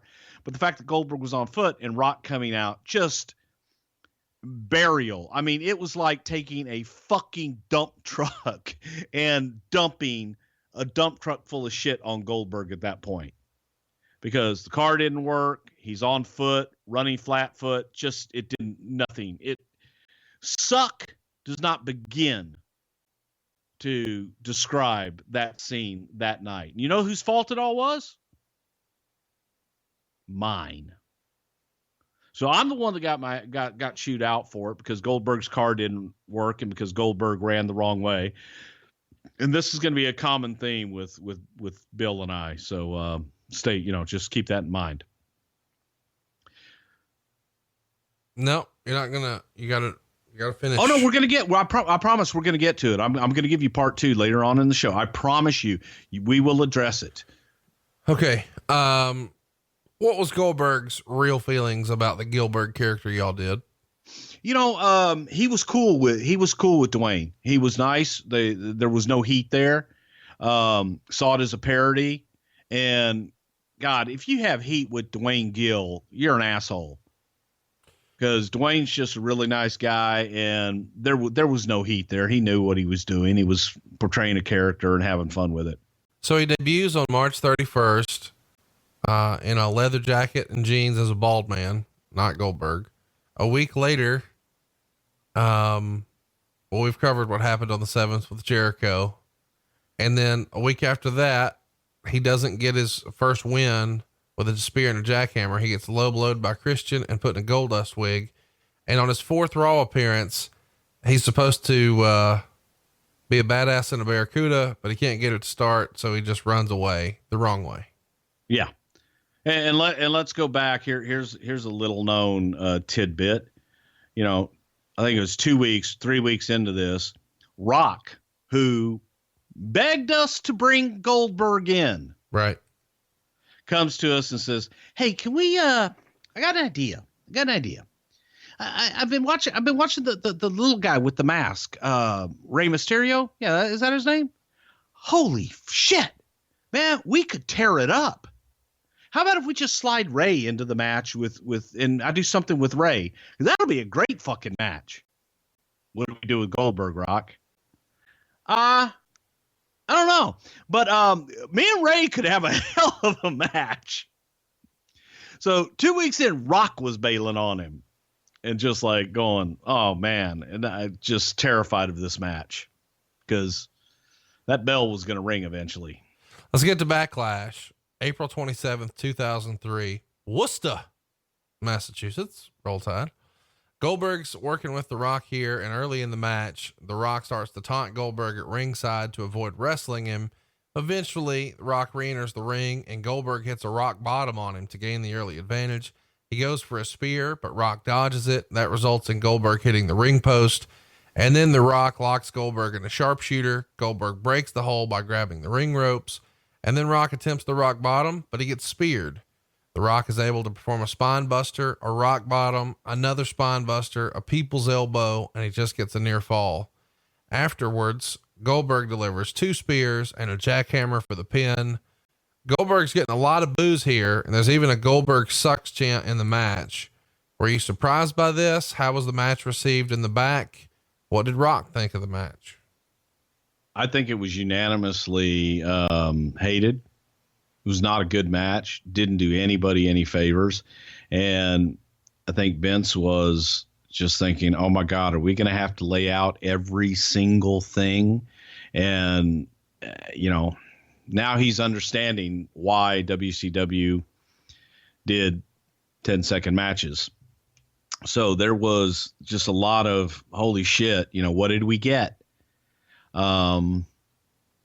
Thinking we were getting more, thinking that we could work with it. And it was frustrating, but Vince wasn't going to give up, and he wanted to give him the benefit of the doubt, ring rust. And, come on, man, it's only 4 weeks. We're going to get through this and everything's going to be fine. But, we just got to give him some more personality and work with him. We got to work with him. Okay. Rock's not the right opponent for him anyway. We need somebody that can work around him and work with him and make him look good. The next night on Raw, we see the first episode of Chris Jericho's highlight reel, and the first guest is Goldberg. They talk about their history together in WCW and all the times that Goldberg refused to fight him. And Goldberg is willing to make up for lost time, but Jericho backs off and says he's just an interviewer at this time. And he'd like to know why Goldberg left his quiet life at home to come here. But Christian comes out and cuts him off, and he rips on the Red Sox and asks Goldberg what it's like to be booed. And Goldberg said he doesn't mind because these people can cheer him or boo him, and he's cool with it. He's here to do a job and threatens to spear everyone.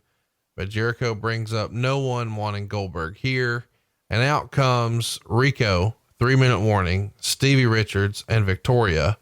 And Christian lists off the reasons that it should be him getting pushed, and Goldberg tells him to bring it. And they all tease coming to the ring, but only Richards actually gets in, and he gets speared. Goldberg here doesn't look very comfortable on the mic. What did you think of the segment? What did Goldberg think? What did Vince think? Yeah, Bill wasn't comfortable, and it wasn't a good promo. The idea behind this thing was to put enough things around it, dress it up so that you forget about that he wasn't good on the mic, and you forget about that he's limited in his physicality.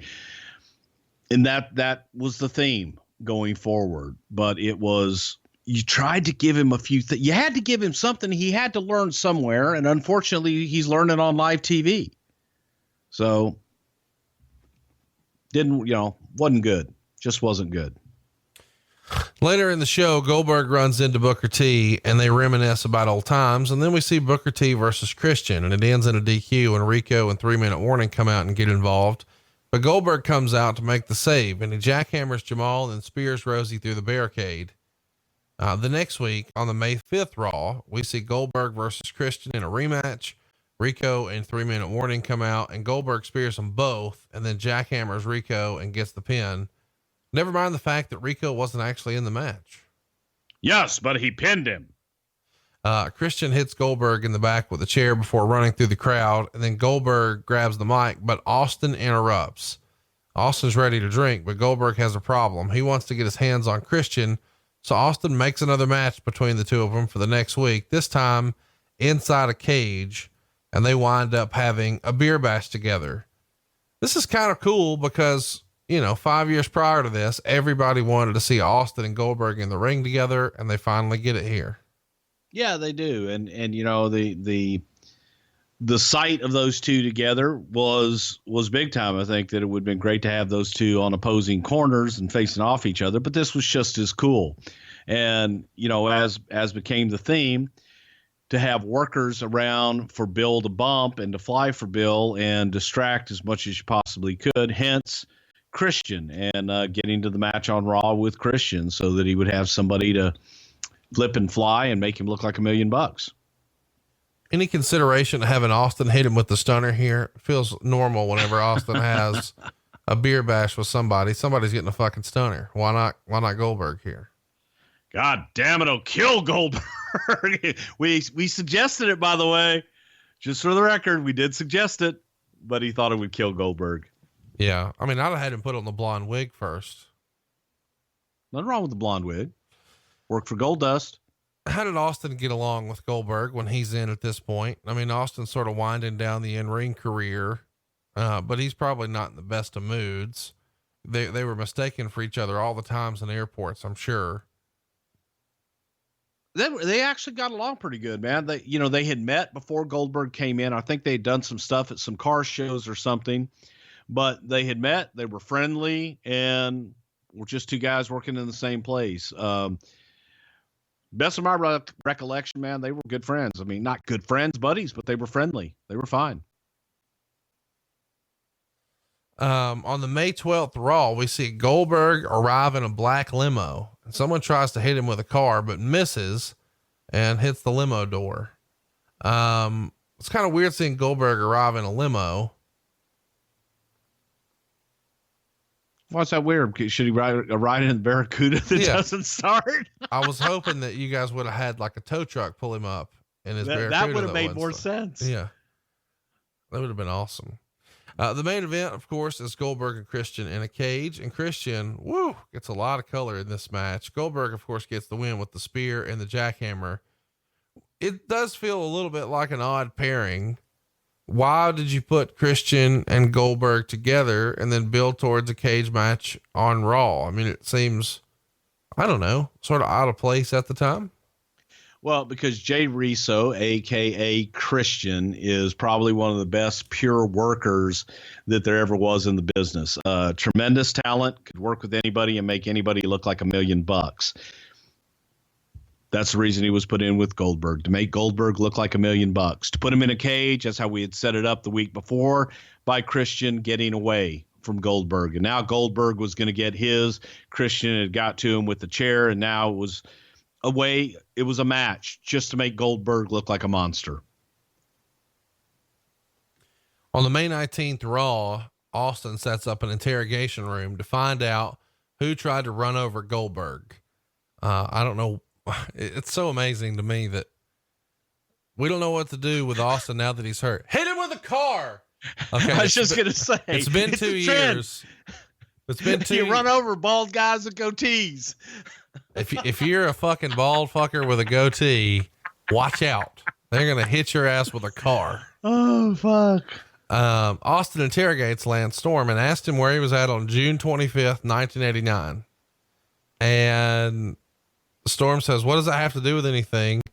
And Austin says, it ain't got nothing to do with anything.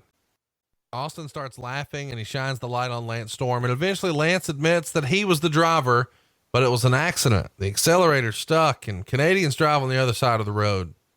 So he sets up Goldberg versus Lance Storm, and Goldberg pins him with a jackhammer in a little over a minute. And he chokes Storm until he admits that Jericho was really the guy who put him up to it. And Jericho is shown leaving, but he admits that he's behind it, and Goldberg is going to be on the highlight reel next week. So is this the idea? I mean, this feels like, let's harken back to our early episodes. This is in the box of gimmicks, and you guys just ripped it off from Memphis. Well, we don't know what to do. Hit that motherfucker with a car, and then we'll figure out who it was. Well, fuck, he's bald and he's got a goatee. That's what you do. That's how you get heat on them motherfuckers. You got to hit them with the car. That's my ideal, boss. So, yeah, it was trying anything and everything without having to get heat on him, because it's hard to get sympathy on the big bastard. It's hard to get sympathy on Goldberg, when he plows through everybody. So if you run him down with a goddamn car, then maybe somebody will feel sorry for him. Hopefully.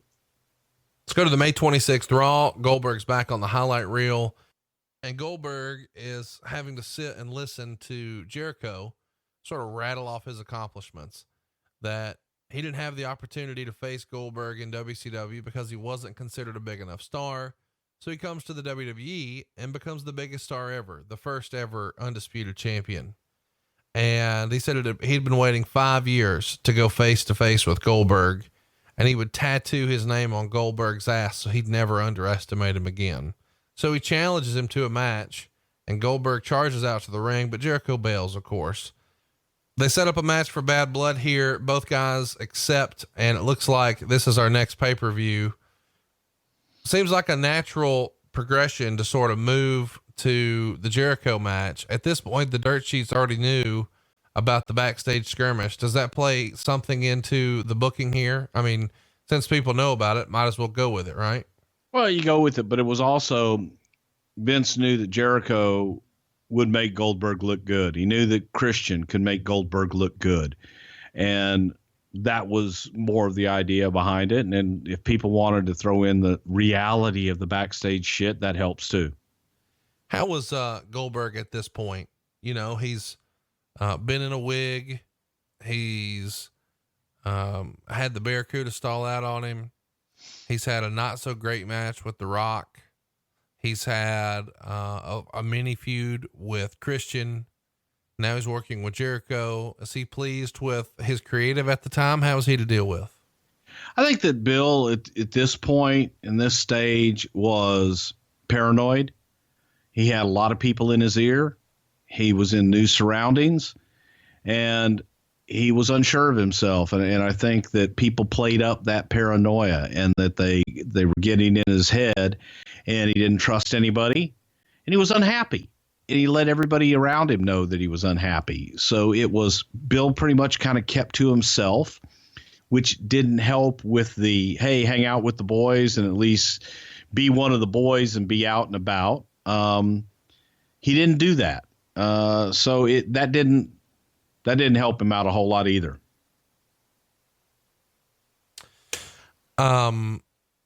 The next week on Raw, June 3rd, Goldberg's in the back for an interview, but we see Jericho throwing paint on his car. So Goldberg runs out and gets in the car, which is already running, and gives chase. Bruce, what the fuck? Why so many cars? We've got the this is part 2 of your story from earlier on. San Diego, California. The idea behind it is Bill's got another car. Okay. He had the Barracuda. Now he's got, this, whatever the hell car it was, some kind of old car. And the idea was that if Jericho ruins a car and throws paint all over his prized possession again, and that would help get heat without having to beat Goldberg down and without Goldberg having to beat Jericho down. But for car guys, you fuck with my car. And people knew that, Bill had done stuff on the car network or speed network about his cars. So everybody knew that he had these prized possessions. So there were a couple of producers involved in this, and I was in charge of the shot with Jericho and the paint and the car and Bill getting in the car and taking off. So we rehearsed this. I don't know how many times. And when I say we rehearsed it about at least 8 times, we probably did it 10 or 12. And when we rehearsed it, I mean, we went through everything, obviously, except for the paint being thrown. We went through the placement of where the security guard was and where Bill would run up, and that Bill would ask the security guard, which way did he go? The security guard would point which way he went, and Goldberg would get in the car and take off in the direction that the security guard pointed. Again, rehearsed over and over and over and over again. We're live. So we're doing this, and it's still daylight out in California, and Jericho is there. Goldberg's down doing the interview live in one part. So there's one producer down there. I'm up top in the parking area with Jericho. And we do it. Jericho throws the paint. The paint looks great, man. It's perfect. Goldberg comes running up the ramp. He's blown sky high. The security guard is in the exact place that he's supposed to be in. Goldberg shoves the security guard out of the way, jumps in the car, and goes the wrong way. Now, he's rehearsed this all day long, getting in the car and going the correct way. He's rehearsed it all day long, running up and asking the security guard, which way did he go? And the security guard telling him, and then going the correct way. For whatever reason, Bill ran up, shoved the security guard out of his way, didn't ask him which way he went, and then got in his car and drove the wrong way. So the dreaded words across the headsets that nobody in the WWF ever wants to hear. Your name, Bruce. Come to Gorilla.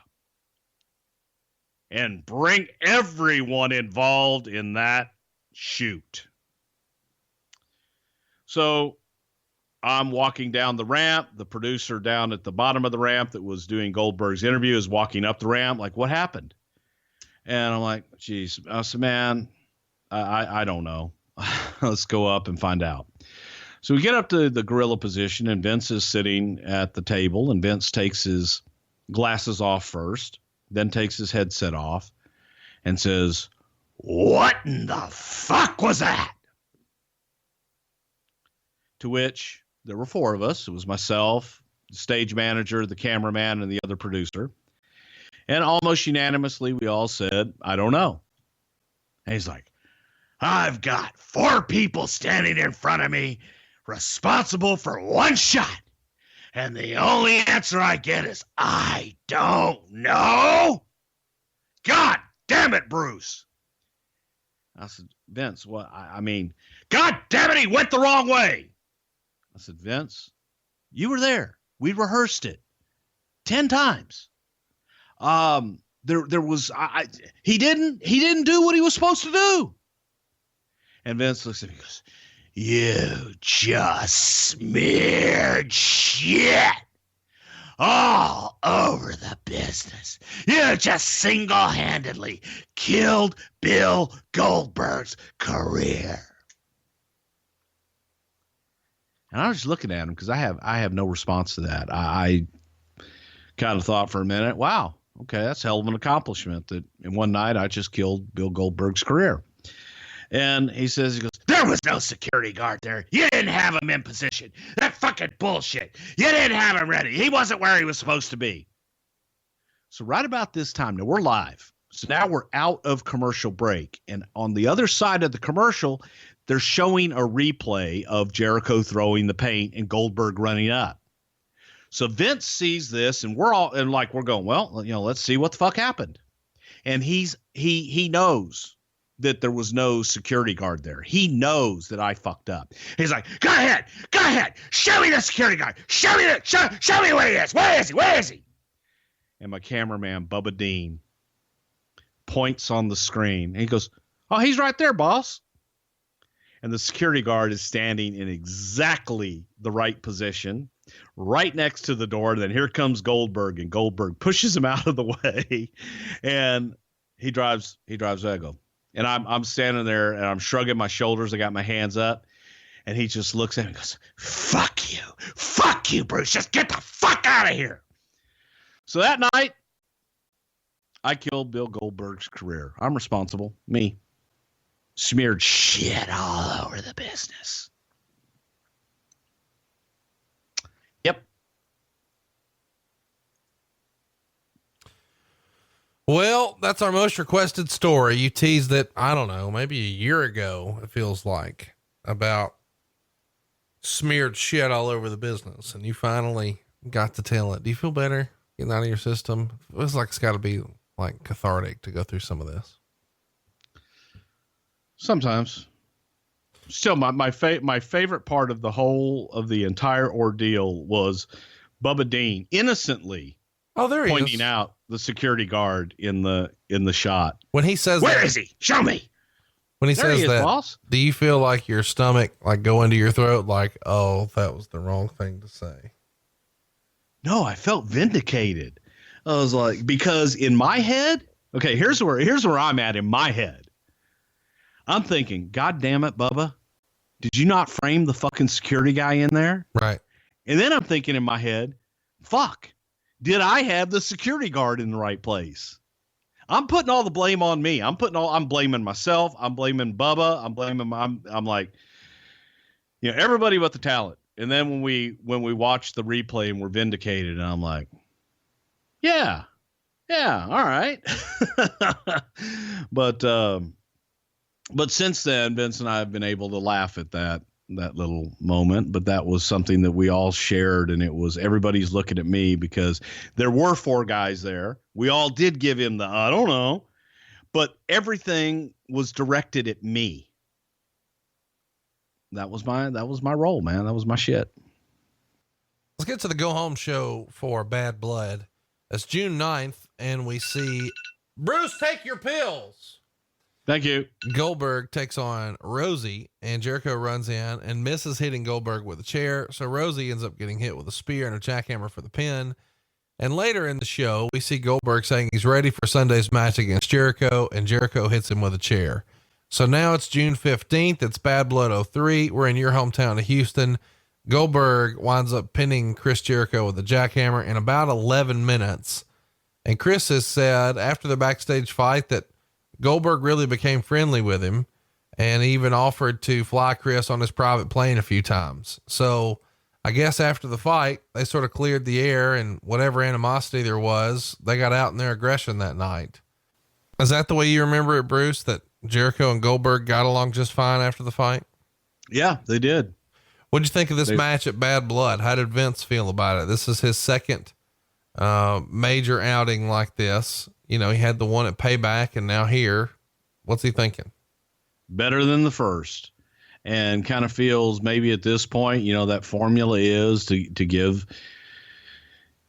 Goldberg somebody a little bit smaller, but somebody that can work, and somebody that can kind of work around him and bump and fly. Killer reported that Jericho asked if he could kick out of Goldberg's spear, so he'd have something to sort of hang his hat on since he's doing a clean job at the end. And Goldberg said no.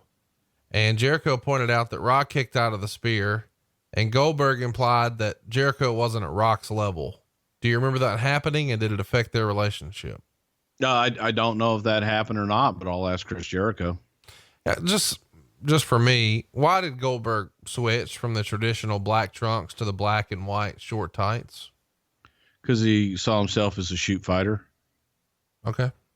So it wasn't necessarily Vince saying, we want you to be different, like you were saying with everything else. It was just him wanting to do that, to be a shoot fighter. That was Goldberg's deal. The next night on Raw, Goldberg teams up with Booker T to take on Jericho and Christian, and the finish saw Christian bring the Intercontinental title, but Booker took it and knocked Christian out with it for the pin. And Keller reported around this time that Goldberg was upset with WWE officials after Linda McMahon referred to his initial run with the company as quote unquote disappointing.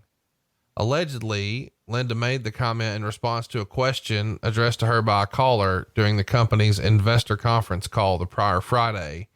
And Goldberg shared with people that he was bothered by the remark. Do you recall the statement and his reaction? It was disappointing.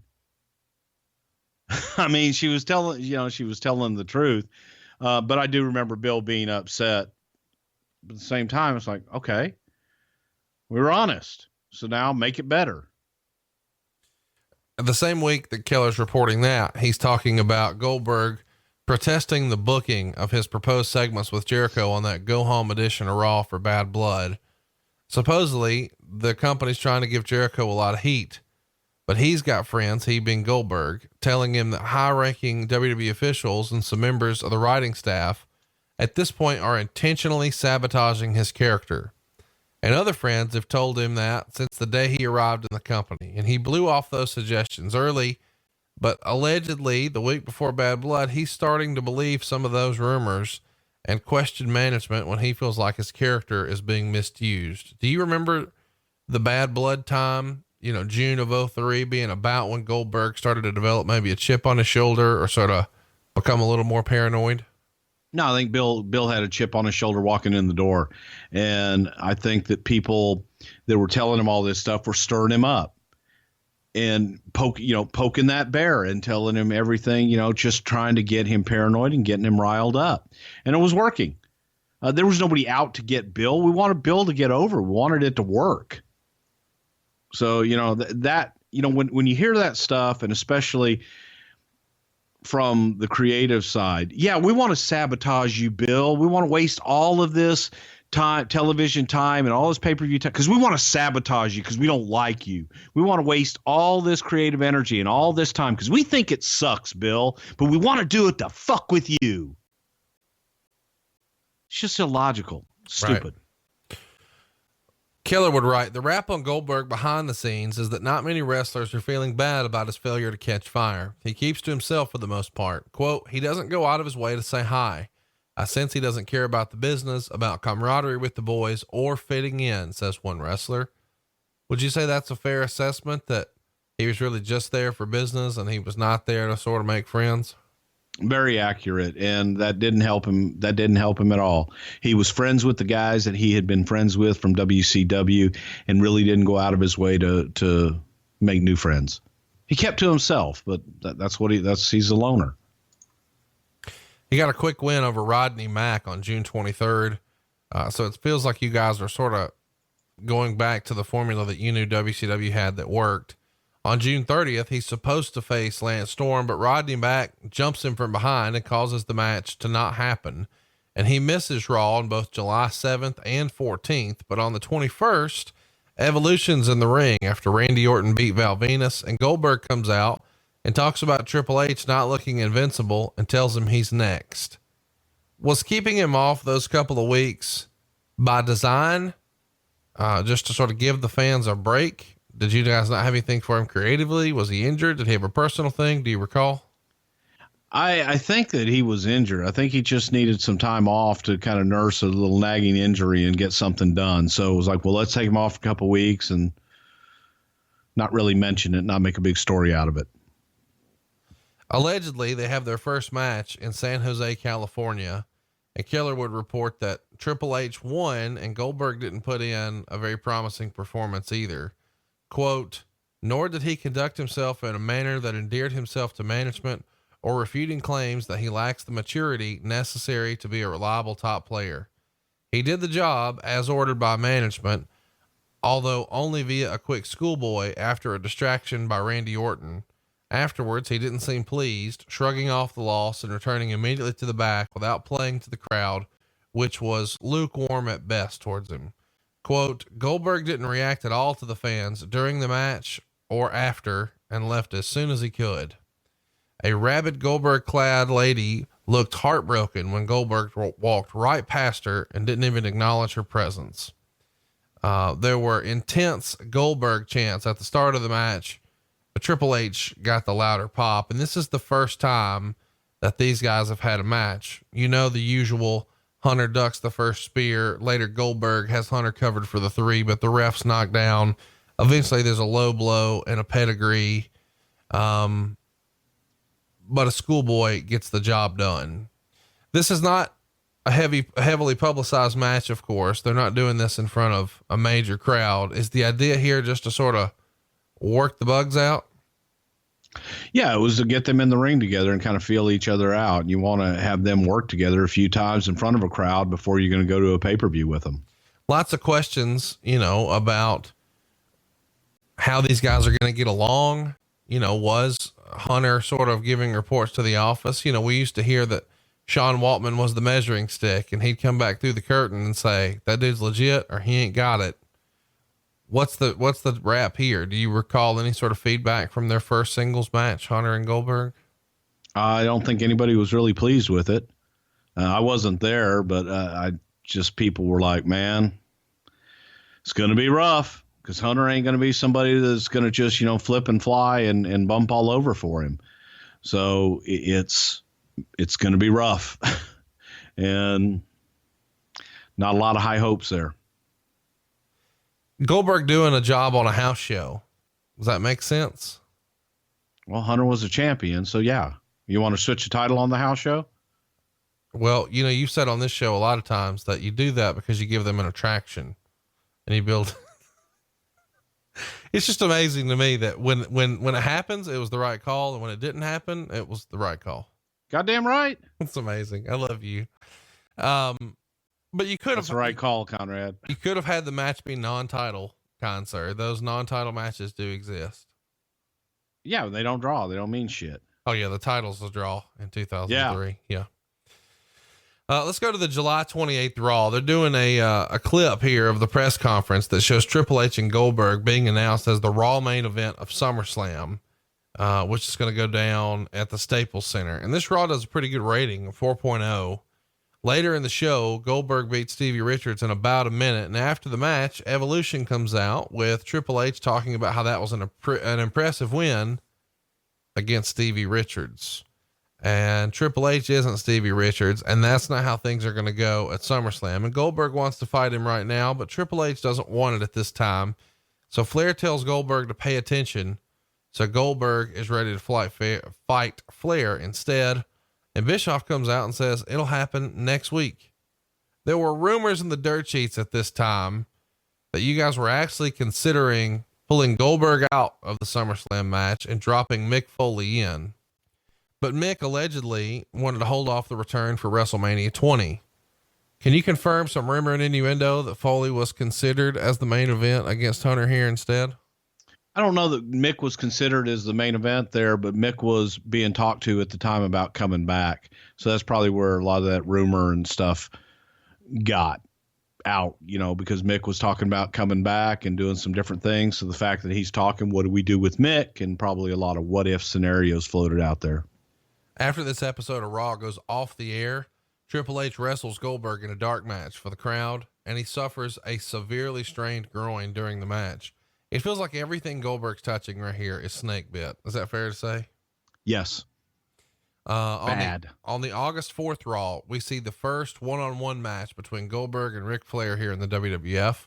Flair's getting lots of cheers. Randy Orton comes in and causes a DQ just under the 5-minute mark.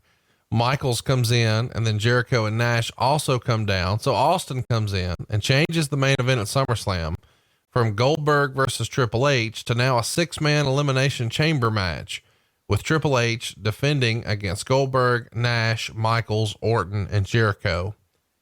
Is the pivot because the house show match was the shits and now Hunter's hurt and you've got to sort of camouflage? Before, Hunter could have maybe carried him to a passable match, but now with Hunter injured, we've got to let Hunter have a little bit of time himself. Yeah. To do the one-off would have been a disaster, and we needed to hide his injury. So it needed a lot of people in there.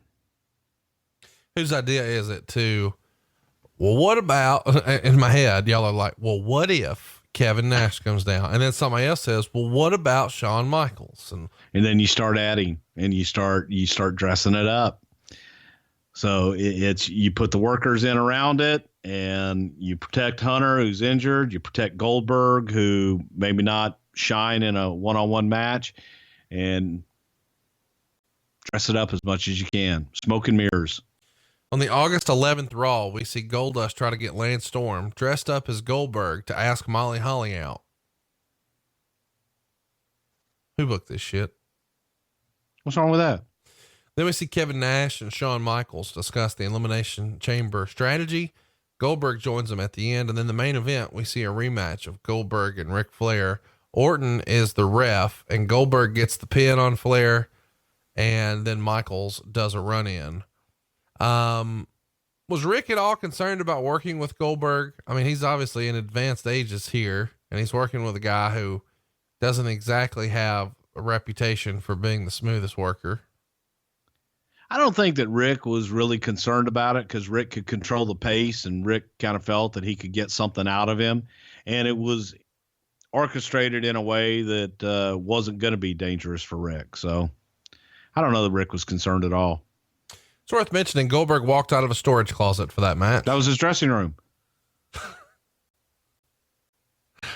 Oh gosh. Let's go to the August 18th Raw. It's the go home edition before SummerSlam. It gets a 4.0 rating. And on the highlight reel, Jericho insults Shawn Michaels, and then Evolution comes out and attacks Michaels. Kevin Nash and Goldberg make the save, but Goldberg spears Nash by mistake. Later in the main event, we see Goldberg pin Orton in about 5.5 minutes. And this takes us to SummerSlam, August 24th, 2003, Phoenix, Arizona. $700,000 gate. Woo! About 425,000 buys, 16,000 fans on hand there. Goldberg's in the main event, part of the Elimination Chamber, and he's challenging for that world title held by Triple H. What's the reaction when Goldberg comes out for his ring entrance and he's throwing air kicks and loses his balance and fucking falls over? Fuck. Yeah. Just kind of fuck. Is this the worst run of any major signing and superstar in the history of the company? It's not even necessarily his fault. It just feels like at this point you feel bad for the guy. Like, God damn, can anything go right? You know, unfortunately it is. I mean, it was snake bit. It was, we had, issues. Bill had a chip on his shoulder coming in. And I think that everybody was trying hard, but it just, nothing. You would take 2 steps forward and 8 steps back. Sometimes it was so frustrating. And I know Bill was feeling frustrated. And it didn't help that he had a lot of people in his head and a lot of people in his ear throughout this whole time. But he didn't do himself a whole lot of favors, and the environment was what it was. So it was, you either fit in or you don't. And he didn't really make an effort to fit in. And he let everybody know that, hey, I'm not here to be on Raw or to be the main event. I'm here to cash a check. But at the same time, he wanted to be the main event and, and the champion and everything else. Can't lose. So those rumors, true or not, and all that shit, they just weren't helping Bill at the time. Oh gosh. Goldberg has a good showing in the match though. He pins Jericho, Randy Orton, and Shawn Michaels. Of course, Triple H winds up winning the match when he hits Goldberg with a sledgehammer that Flair had slid to him through the cage while Goldberg was trying to spear him. And this is the first time that Goldberg has been pinned in the WWE, either on TV or pay-per-view. Did he put up a fight here to not lose in this manner, or was it okay because a sledgehammer was involved? No, he didn't put up a fight at all.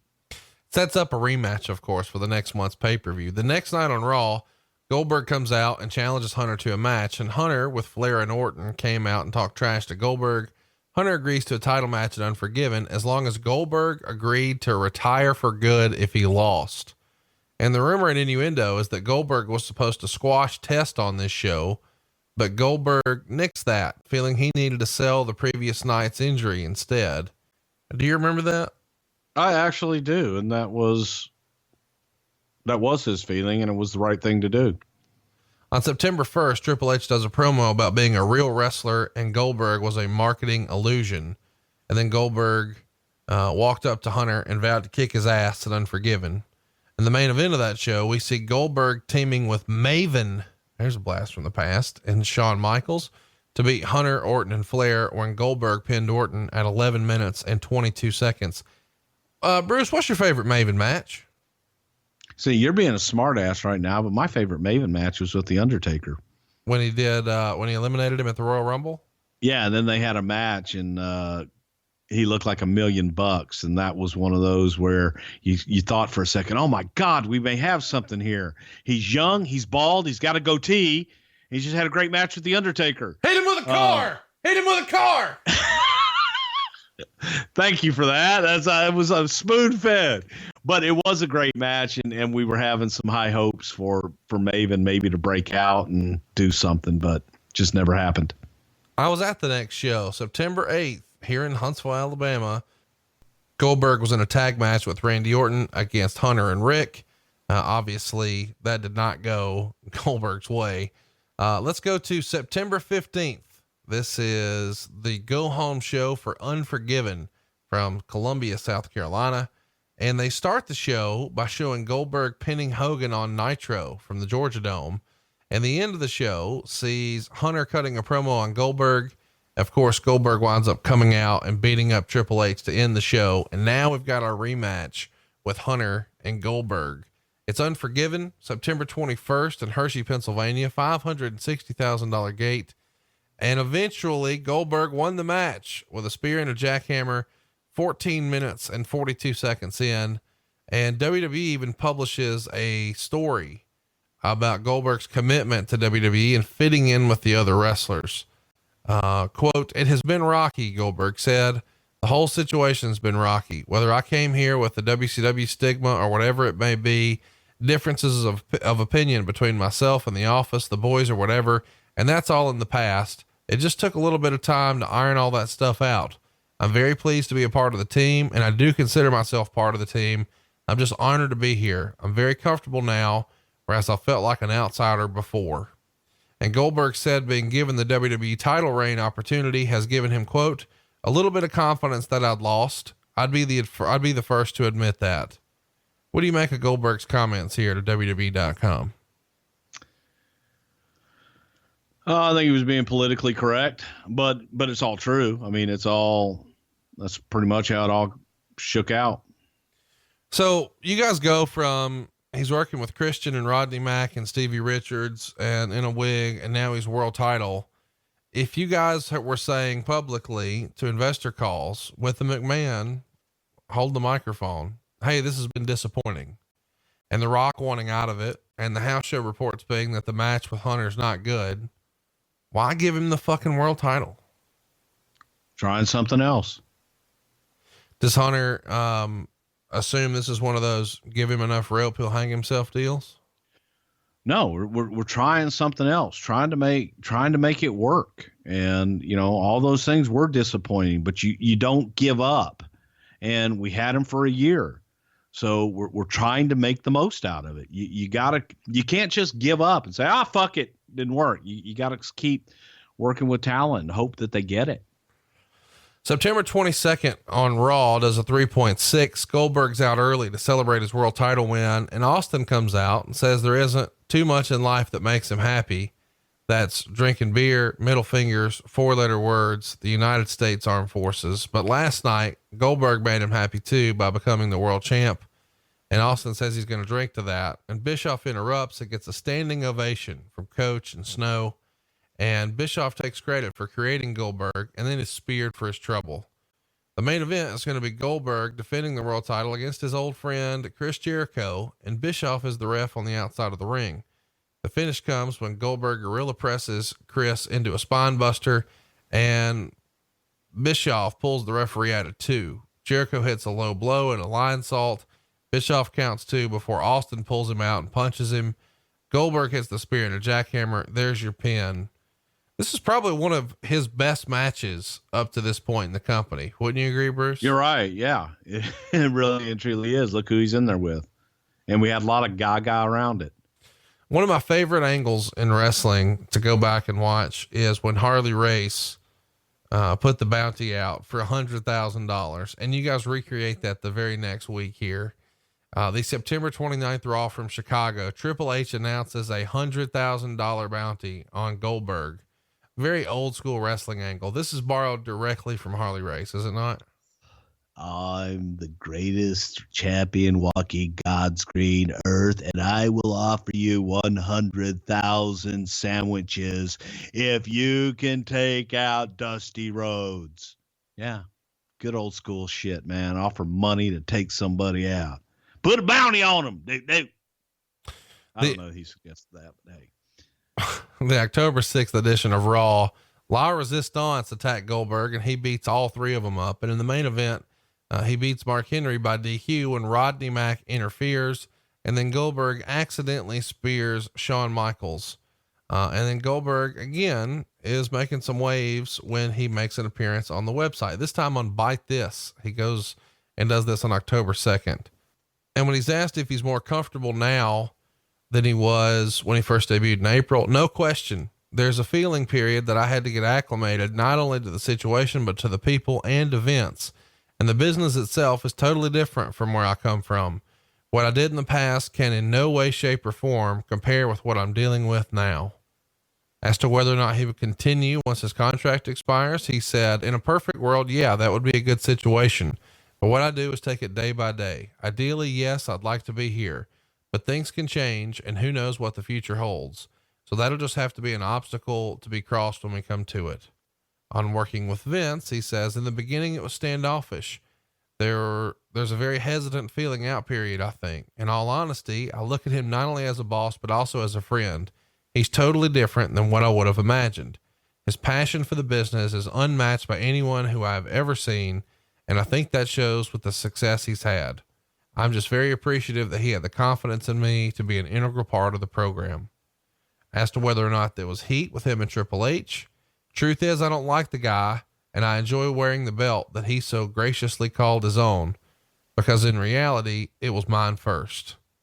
And Goldberg comments again on the difference between WCW and the WWF and says, the one big thing here is that we're all working for the common goal, and you're not worried about one guy trying to one up you. And that's coming from a situation where that was commonplace. And let me tell you, this is a definite breath of fresh air.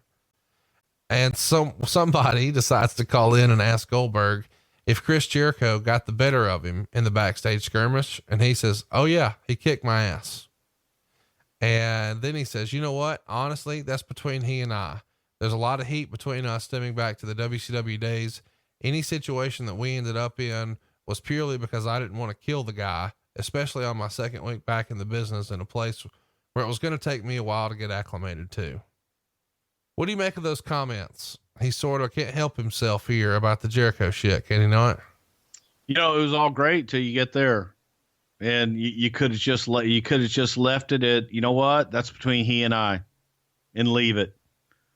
But unfortunately, you know, he didn't have the discipline to do that, and I don't agree with it. But the rest of it, you know, is all fine, is what it is. Great. The October 13th Raw. You ready? I'm ready. Someone tries to hit Goldberg with a car. He's bald and got a goatee. Later on, he avoids getting hit by boxes that are just randomly falling. It's almost like you guys are bringing his bad luck to the screen here. Like he really was having a bad luck here in real life. And you guys are like, fuck it. Let's make it Final Destination Goldberg edition. Well, you laugh, but yeah, that's basically what it was. It's like everywhere he goes, and then a black cat crosses his path in front of him, and then the boxes fall. All the above. Hit him with the car. So great. I got an idea. How about I kick his ass? That actually would have been fun. Goldberg enters the ring, and Michaels comes out to address getting speared. Dreamer winds up attacking Goldberg, and then Flair, Mark Henry, and Teddy Long all get involved. And the main event has Shawn Michaels teaming with Goldberg to beat Randy Orton and Ric Flair and Mark Henry when Goldberg pins Henry at about 6 minutes, and afterwards Shawn super kicks Goldberg. And he said, I owe you. So he nailed him. The October 20th Raw, we're back in Pennsylvania, and Shawn Michaels has a match against Goldberg, and Mark Henry attacks Goldberg backstage, so it doesn't happen. Later, we would see Shawn and Goldberg wrestle to a no contest at 6 minutes when Batista attacked Goldberg, jamming his ankle with a chair, and then joining Evolution. So Goldberg, Shawn Michaels could have been a pay-per-view main event. Why was it only 6 minutes and never done again? Well, it was just simply a red herring to get you somewhere else and to get back to Evolution. And it was never meant to be anything more than that. It's just exactly what it was. So we never wanted to have a match with Shawn and Goldberg. It was just to get to all the other Evolution shit with Goldberg. It does. Besides, there's a $100,000 bounty. Well, I get that in this storyline at this time, but it does feel like a Goldberg Shawn Michaels match would have been one that Shawn could have made entertaining. Oh my God. Shawn Michaels would have made Bill Goldberg look like, Jack Briscoe. Batista hadn't really done much up until this point. Why did he get the spot here in Evolution? I'm sure we'll cover it one day in a, Batista episode. Well, it was kind of up between Mark Jindrak, who people had high hopes for, and Batista. But Batista was somebody, he got the nod. It was either or, and Batista got the nod. I think that he fit in well with the group, looked great, and had a lot of promise. And it was not going to hurt him being around Ric Flair every night out at the ring with his matches and just helping him get through those matches and being in the ring with Hunter every night. So we thought, okay, the bigger upside was Batista. Around the same time, Kevin Nash comes off the roster for a little bit, because he's got some neck problems and he's going to have surgery. And it's the same guy who did Kurt Angle's neck surgery. So he's going to need some time to recover. And the thought is he might not be back until around the same time his contract was expiring.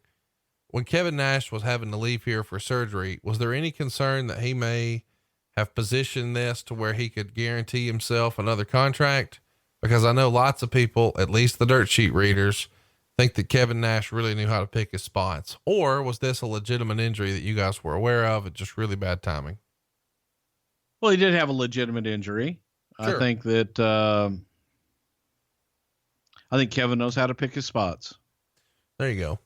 So the plan was to eventually go to a Goldberg Nash match at some point. I mean, it feels like a natural rematch because, Nash could talk about how he ended the streak, right? Exactly. And they had a natural rivalry as well. And we thought, well, it'll be a one-off, but it could be some way to help get Bill over a little bit more.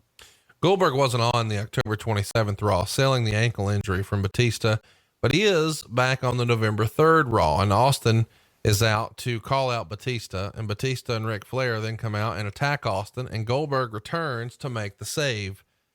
Obviously, Austin is not really ready to wrestle here, but was there ever any consideration, since Austin Goldberg wasn't going to happen as a match, that maybe they could team up for a tag team match and just let Bill do most of the heavy lifting? No, because I don't think Steve would have wanted to do that. You advertise that, people are going to expect Stone Cold Steve Austin, and they're not going to get it. Right. So Steve wasn't in favor of doing anything like that. And I don't think Vince would have put Steve in that position. Goldberg would have been great. Goldberg's working with Batista on the go home edition of Raw for the Survivor Series on November 10th in Boston. They only go about 2.5 minutes before Hunter interferes for the DQ. And afterwards, Goldberg fights off Hunter with a low kick and then holds up the belt and a sledgehammer in victory. And that gets us to the Survivor Series in Dallas. We see some future seeds planted here when Josh Matthews interviews Brock backstage and Goldberg interrupts him and introduces himself. Brock didn't talk back. Did you guys already know at that point this was the next big thing, so to speak, and this is what we're going to build to in the future? Yeah, we were actually thinking about it for WrestleMania at this point and start dropping hints, because it was brand versus brand. Smackdown was Brock and Goldberg was Raw. So by November, you already knew we're going to go Goldberg Brock at WrestleMania. Yeah, we were thinking about it. Yes. So Goldberg had used the sledgehammer earlier in the match, including to fend off interference from other Evolution members, but Hunter introduced the sledgehammer into the actual match itself, and Goldberg hit a spear and a jackhammer for the win. So it's 2 consecutive pay-per-views now that Goldberg gets a win over Triple H. Any sort of pushback from Hunter for any of this? Nope. The next night, okay, hang on, wait a minute. If there's pushback and he's so goddamn powerful, then why didn't he win and beat him for the title? I didn't say he didn't. Hey, you made your little fucking smart ass comments. I was having a drink of water, Bruce. No, you weren't having a drink of water. I can see you, Conrad Thompson. Oh yeah. Yeah. The next night, Raw's in Beaumont, Texas, and Triple H teams with Batista and Randy Orton. We used to like to call it blow snot. Cool story, bro. I know. So they all team together to beat Goldberg, and Hunter pins him at 6 minutes and 11 seconds after Orton hit the RKO. Triple H hits the pedigree on him. Batista power bombs him, and then Kane attacks Goldberg after. So it's the World versus Goldberg. The next week we're in Salt Lake City, Utah, and we see Goldberg work with Triple H and get a win by DQ at about 7 minutes to retain the world title. The bell rang early when Orton interfered, and then Hunter scored a near fall. And then Kane came out for the official DQ, and that sets up Hunter versus Kane versus Goldberg, a match that Bischoff makes for Armageddon.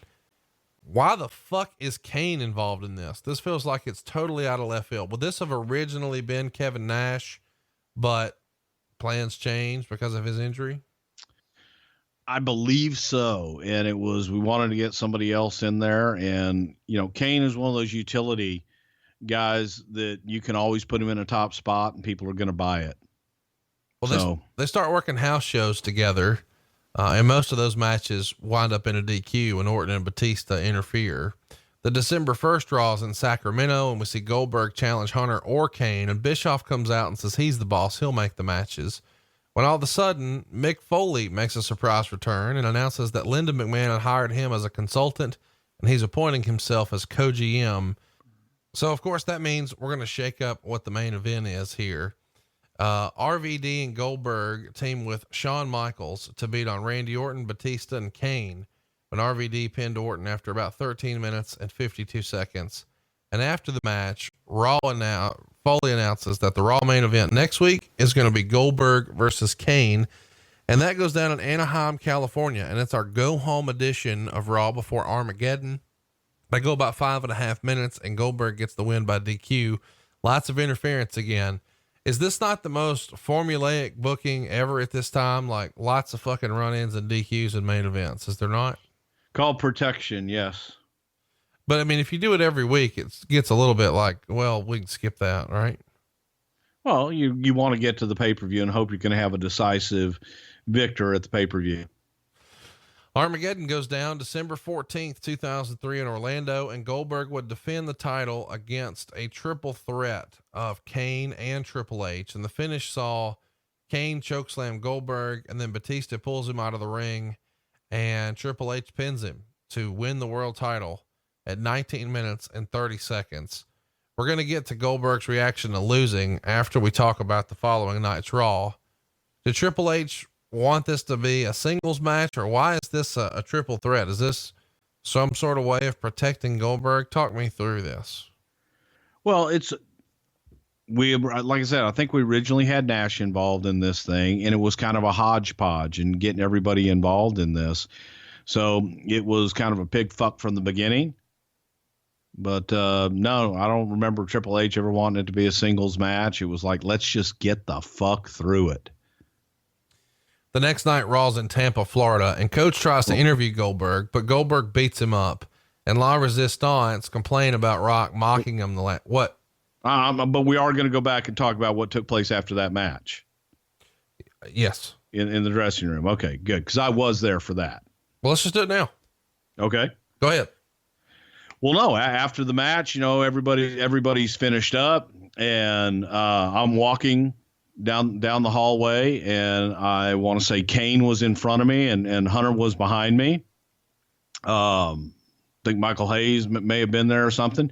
But when we came down, there was a long, entryway into the locker room, and heard, shit being thrown and a lot of cussing and, and fucks and shits and chairs being thrown.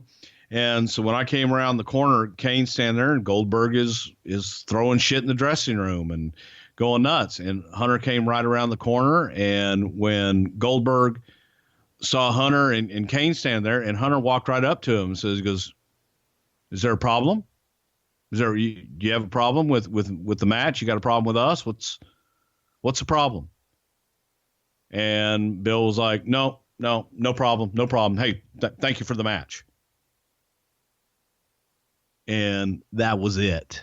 But it was, I think a lot of people got all blown up. Bill was throwing shit and throwing a tantrum, whatever. And again, I don't know what started it with Bill, but it was after the match. And I was just going back to thank everybody for the match as well, and thank Bill, and just, hey, thanks, guys. The match wasn't good. But when we got back there, everybody's throwing shit, and we didn't know if somebody was in a fight or what.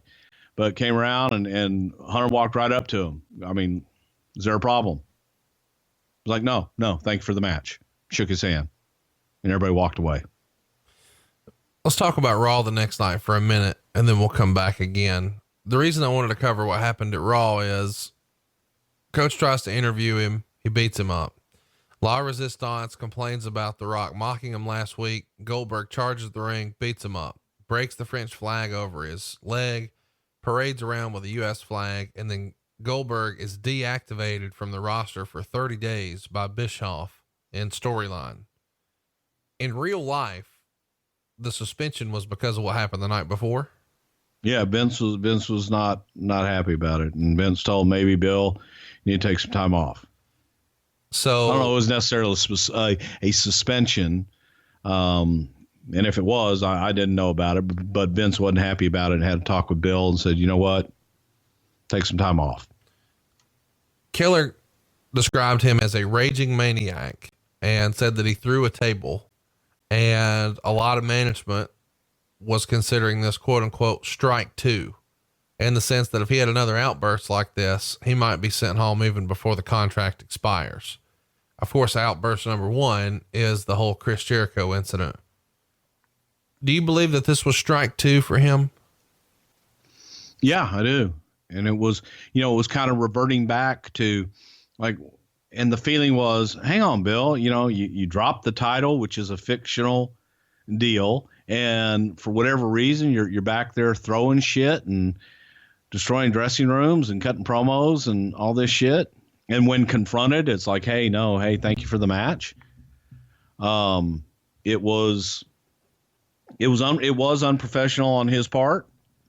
And, there were a lot, if no one had witnessed it and there weren't a lot of people around, then, it might've been, damn it, Bill, you got to control yourself. But the fact that there were so many people there, and, a lot of people saw it. Keller wrote, he thought they were trying to eat him up out there, says one wrestler. He has felt that way numerous times about his matches in WWE, having gotten used to being completely dominant on offense when he was with WCW. During the match at Sunday's Armageddon, he was portrayed as the strong babyface outnumbered by two cheating heels. He battled both Kane and Hunter evenly one-on-one and only lost control of the offense when he was double teamed. There were awkward spots, including him being too winded 4 minutes into the match to complete a military press on Hunter, which wouldn't be the fault of anyone else. He was taken out of the match between the 10 and 15 minute mark after being crushed on the Spanish announcer's table. He's had numerous tantrums in the past, including most famously punching his hand through the window of a limousine when he was upset that Scott Hall took some unscripted biting jabs at him on the air. Goldberg missed months of action due to resulting ligament damage in his arm. The next day at Raw, Goldberg met with Vince McMahon and expressed regret for how he handled himself the night before, but he is said to be frustrated with a number of things concerning his wrestling career right now, and it all came to a head on Sunday. He's frustrated with his pay not topping the $1.5 million downside he was given on a 1-year contract just after WrestleMania last year. Because house shows haven't been drawing with him in main event slots, It has knocked down his reputation as being a top draw, something he believed was the case in WCW, even though he no longer had any special TV rating drawing power during his final year or so in WCW, and the company went out of business while he was under contract. Goldberg is easy to like, says one colleague, but he doesn't understand the wrestling business at all. He doesn't like it either, which doesn't help. He'd just as soon be doing something else for the money, and it shows in his work. End quote. He found a formula in his rookie year that caught fire, but it's been difficult for him to cope with the reality that such a formula like that has a shelf life for about 1 year, at which point you need to grow as a wrestler and performer to earn the attention and respect of fans beyond the honeymoon period. Sources say Goldberg feels quote unquote inadequate among his peers and doesn't feel like he fits in. He isn't an outcast, but he does see himself surrounded by colleagues who grew up following the business, worked hard to get where they are, wanting to succeed in wrestling more than anything else in life. He is there because he happens to have the look and intensity that made him a success. Goldberg doesn't believe that he is drawn because he hasn't been used properly. Vince McMahon believes Goldberg hasn't drawn because of the limited ways in which he can utilize Goldberg as a character on the weekly shows. During the meeting with Vince, apparently Goldberg conceded that he doesn't understand the business enough to know what is right or wrong, but when he feels he is being taken advantage of, it frustrates him. He's a bright guy outside of wrestling matters, says one acquaintance, but people don't realize how little he knows or feels towards our business. Most of the wrestlers who have been around look at him as a joke. Multiple sources say they sense from Goldberg that he realizes he isn't fully considered, quote, one of the boys, end quote. He is not a good fit at this time, said one WWE source, putting it bluntly. It seems, at least at this point, everyone is beginning to agree. Is that really the end of Goldberg? His little meltdown after Armageddon and the meeting with Vince the next day? I mean, we know it's not really the end and we're going to get to it, but it does feel like this is starting to wind down. Well, you're 9 months in or whatever it is, and we're not getting a whole lot of improvement here, and we're digressing instead of progressing. So the jury is coming back and kind of feeling like this just is not working. And for the remaining 3 months, are we really going to get any more or anything better out of this? The thought process at that time was, okay, well, if we get him to put over Brock at the end, then, maybe we'll be done with it and just move the hell on. But there's so much there from going back to, Bill was an attraction in WCW. I don't know that Bill ever drew money at WCW. He was definitely an attraction. He was a big part of everything that they did, and for a period. But when Bill was there and they had nothing else to support it, that company went out of business, and the ratings went down, and that was with Bill at the helm. So you look back and what worked for them in a short spurt, what worked, on this last run with Bill and Brock, man, that worked. Short spurt, get him out there, get him gone. So he was uncomfortable, and it just, man, it wasn't jiving. It was oil and water in a lot of respects. And I don't think that Bill wanted to commit, any more than what he had already committed. And I don't think that the company at that time was really feeling like we can do that much more with him and continue. It's so weird, man, to know what he was able to do before, but it's just a misfire here. Maybe it was WWE didn't know how to handle it. But Conrad, how long did he do it there? No, how long did he do it at WC? A year? A year and a half? You had him for a year, Bruce. No, I'm saying, no. I'm saying WCW. How long did he do it? Was he a big attraction there? A year and a half? Yes. Okay. So, but then he fell off. He fell off a cliff even there. But here's what I'm saying, that you guys knew how to do that with the Ultimate Warrior. He was a big attraction for a year. No, we had Ultimate Warrior for a longer period than that. We had Ultimate Warrior, and we had him for an extended period of time, not just we have him for 12 months. And here with Goldberg, we only had for 12 months. And there was no longer term beyond that. And there was no sign that it was going to go beyond that at this point. I'm not the motherfucker gave him $1.5 million. I don't have to defend it. Okay, how do you know it's $1.5 million? Because you read it in a fucking dirt sheet that Dave Meltzer and Wade Keller wrote? Well, what did he make, Bruce? I have no idea. So let's go with the number we have. I don't know. Let's go with the number we have. For the sake of our conversation, let's go with the one we have. But yours is rumor and innuendo. You don't even have one. Anything. You don't even have one. You're right. Because Okay. I don't care. Well, that's what we're doing. It'd be good if you would care. Well, no, I'm not going to care about fucking rumor and innuendo and talk about people's personal contracts that are confidential. Shit's 15 years ago, bro. So? Oh my gosh. Let's talk about something I've always wanted to know here. You guys allowed him on January 4th to go to Japan and work the Hustle pay-per-view. What's up? What's up with that? God, I have absolutely no idea. That's a JR and Johnny Ace situation. Well, I'll ask JR No on clue. his new podcast. January 12th, he comes back to Raw on Uniondale, New York, in that edition of Raw. And Matt Hardy's out and demands more respect. Steve Austin comes out and threatens to beat him up. And Hardy said he wants to face someone he's never wrestled before. And here comes Goldberg. He pins Matt Hardy in about 2.5 minutes after a spear and a jackhammer. And then Goldberg declares himself eligible for the Royal Rumble.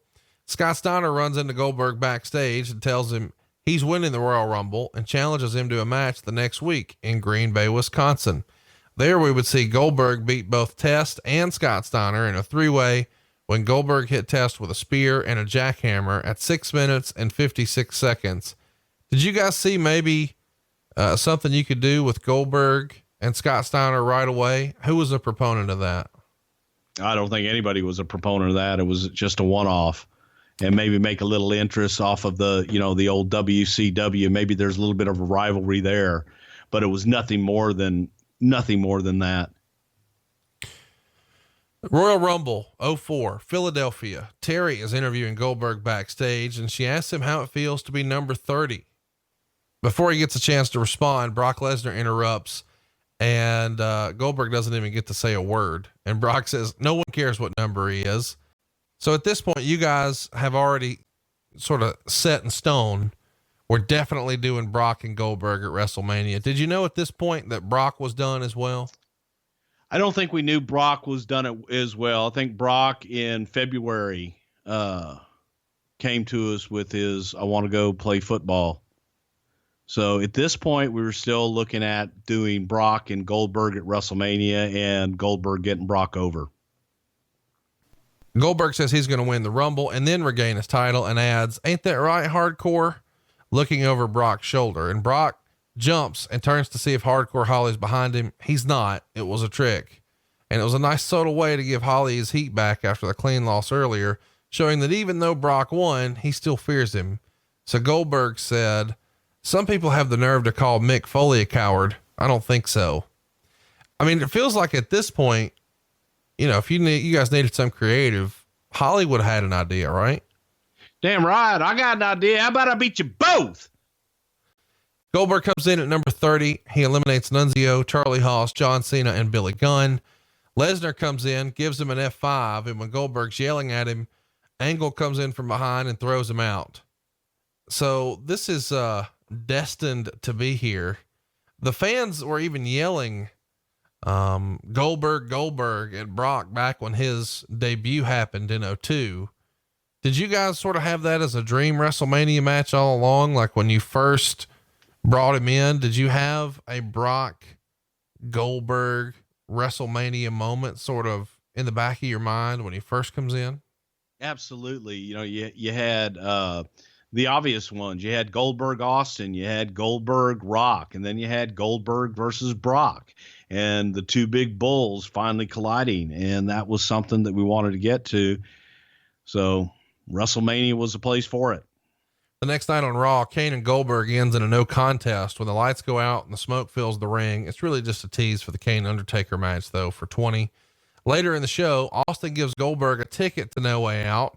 And Austin tells him that a buddy of his gave him a front row ticket, but he can't go because he's booked up. And Austin says he's not going to represent Raw. He's going to represent the good name of Stone Cold Steve Austin, and says, don't do anything I wouldn't do. So that pretty much guarantees that Goldberg's going to interfere in the Brock Lesnar Eddie Guerrero match at No Way Out. At this time, Goldberg starts to grow a beard out. Is that something that anyone in the company says anything about? It's a little thing, but once upon a time you had to have permission to grow facial hair or cut your hair or whatever. Was that the case here for Goldberg, or does he do what he wants? No, he just did it, and he's a manly man that grows beard fast. But I'm pretty sure he cut it off shortly thereafter. And the reason being is you got marketing stuff out there. You got action figures and just other promotional material. And if you look different, nowadays you look different. They just make new shit, and you get more action figures out there. Right. So, we're going to talk about that Eddie Guerrero Brock Lesnar match on another show, guys. Don't worry. Before we talk about it here briefly, I do want to ask about how far along you guys got in even discussing a new contract. Keller reported there's some discussion of re-signing Goldberg to a new contract, or at least offering him one. However, if the company does offer Goldberg a new deal, it will not even approach the money he's currently making. The company figures that Goldberg isn't going to accept less money for the same number of dates. So if they do make an offer, it'll probably be a special appearance contract that would require him to work a special number of pay-per-views and make occasional television appearances to build up those matches. The 1-year contract expires at WrestleMania 20. Here in January of 2004, what was the temperature of the company with the idea of entertaining a new contract for him? From a creative standpoint, we weren't entertaining it, and we weren't thinking about it. However, if they could work something out with him and talent relations and Vince were happy with it, we would make something work. But we weren't putting a lot of thought into it on the creative side of things, because we felt we had pretty much hit a wall with Goldberg and what we were going to get out of it. And after WrestleMania, just figured, shit, what do you do? So, it just didn't look good, and it didn't feel good. So until we heard the definitive, yes, we got him for another year or 2 years, we moved on, and we weren't really concentrating on Goldberg at that point, other than getting to WrestleMania. On the February 9th edition of Raw in Portland, Goldberg comes to the ring and Vince McMahon interrupts, and then Steve Austin rides out on his ATV, and Vince invites Paul Heyman out. Heyman tells Goldberg he better stay in his seat at the pay-per-view during the Lesnar match, and Goldberg says that Lesnar's next. And then Heyman gets a spear for his troubles. He attempts to give McMahon a spear, but McMahon moves and he spears Austin by mistake. This is the setup to get Austin as the referee for Lesnar. Why did you guys think that the Brock Lesnar, Bill Goldberg needed Steve Austin as a special guest referee? Just for, star power and allure, and to make that match more of an attraction, because frankly, we didn't think it was going to be a masterpiece from bell to bell. And the thought process was, let's get Steve in there, let's color it up. And it gave Steve something to do of a marquee match and a marquee spot on WrestleMania. Let's talk about No Way Out. San Francisco, February 15th. Can't wait to cover this. We are covering it on February of 2019. So set your calendars, folks. 11 months from now, we're doing it. The main event here, of course, is Brock Lesnar defending the world title against Eddie Guerrero. And during the match, the ref goes down after a Brock F5 attempt, and Brock gets the title belt. Goldberg runs out and gives Brock a spear and then leaves. 2 minutes later, Brock comes back with an F5 attempt, and Eddie escapes and DDTs Brock and hits a frog splash for the pin and wins the WWE title. It's one of the most memorable moments in WWE history. And I think a lot of people sort of forget the fact that Goldberg was involved in that. Biggest night of Eddie's career at that point, right? Absolutely. I cried like a little baby. We had Eddie's entire family was there. He had brought his mom in. And it was an extremely emotional night. I remember, though, going back, and we'll talk about it at a later date, but the finish of that match, hating Goldberg being involved in it, but also understanding that you had to have Goldberg involved in it to get to WrestleMania. So it's the lesser of two evils, and you had to do it to get where we needed to go. The next night, Vince makes it official. Austin is the ref for Goldberg and Lesnar, and then Lesnar attacks Austin from behind and gives him an F5. So now Austin is essentially square. He's got heat with both guys now. Is Austin nervous about taking any of these moves, whether the fear or the F5 with his neck injury? You know, the F5 would be easy for him to take because he can take that on his stomach and he's not really snapping his neck back. I don't know if there was any concern on the spear, but that would be kind of iffy. And as best I remember, Bill took really good care of Steve going down on that spear. So he was taken care of from a creative standpoint. On our side, I know we were concerned about Steve taking the spear because of the neck issue and just not aggravating that anymore. Goldberg wasn't on the March 1st or the March 8th Raw. I don't think he's back on Raw for like 12 years. What's the thinking here and not having Goldberg appear on either Raw as you're in your WrestleMania March? Like, it's WrestleMania season. Is he not there because he's already maxed out his dates? Has communication broke down? Why wasn't Goldberg there on March 1st or March 8th? No, it wasn't any of that. It was because you got two guys that are going to be leaving in Brock and Goldberg, and to devote any more television time than promoting the match. We had done all we could do to build up that match. We had Steve there to do it and other people to talk about it and what have you. But the feeling was, do we really need to devote any more television time to this? And we can promote it and talk about it, but not have to have either one of them there. The next time you're going to see him is in the ring at Mania. Let's get to WrestleMania 20. Goldberg's taking on Brock Lesnar here. Of course, we know Steve Austin is the special guest referee. A pretty memorable match, but maybe not for all the right reasons. Bruce, a lot of people think this is the worst match in WrestleMania history. What's your take on that? It's not the worst match in WrestleMania history, for fuck's sake. Didn't we have a Hell in a Cell? A candle in a cell? Yeah, Jesus Christ. There have been worse matches, but this stunk. Everybody knew it. I watched it in the audience, and the air just came out of the garden. It was just horrible. And both guys were going through the motions as far as Brock and Goldberg. The crowd had turned on both. They didn't give a shit. And they knew both guys were leaving, and they were pissed off at both guys. You know what I mean? They were pissed off that Goldberg wasn't staying around, and they were pissed off that Brock wasn't staying around, and they just wanted Steve to kick both of their asses. So the only high spot in that whole match was the stunners at the end. Sort of a weird deal here because the crowd's booing them all. There's Goldberg sucks chants. Really hard to get anything to go right for the crowd. After the match is over, I guess I should mention, Goldberg gets the win after a spin and a jackhammer. Did anybody give a shit what the finish was? Why was the decision made to have Goldberg win? The decision made to have Goldberg win was babyface finish. There's no reason to have Brock go over at this point. Babyface finish, get him out of there, and then Steve stun him. Brock give a shit? No. After the match is over, Lesnar gives the crowd and Austin 2 middle fingers, and Austin stuns him. And then Austin tosses Goldberg a beer, and Goldberg doesn't even try to grab it. So the crowd boos. Austin throws him another beer, and he catches it. They drink beer together for a minute, and then Austin gives him a stunner. And Austin is the guy who's sort of the star of the match, right? What's Vince's reaction backstage as this is happening? Well, I watched it in the crowd, and I did go backstage afterwards. Vince's reaction was a non-reaction.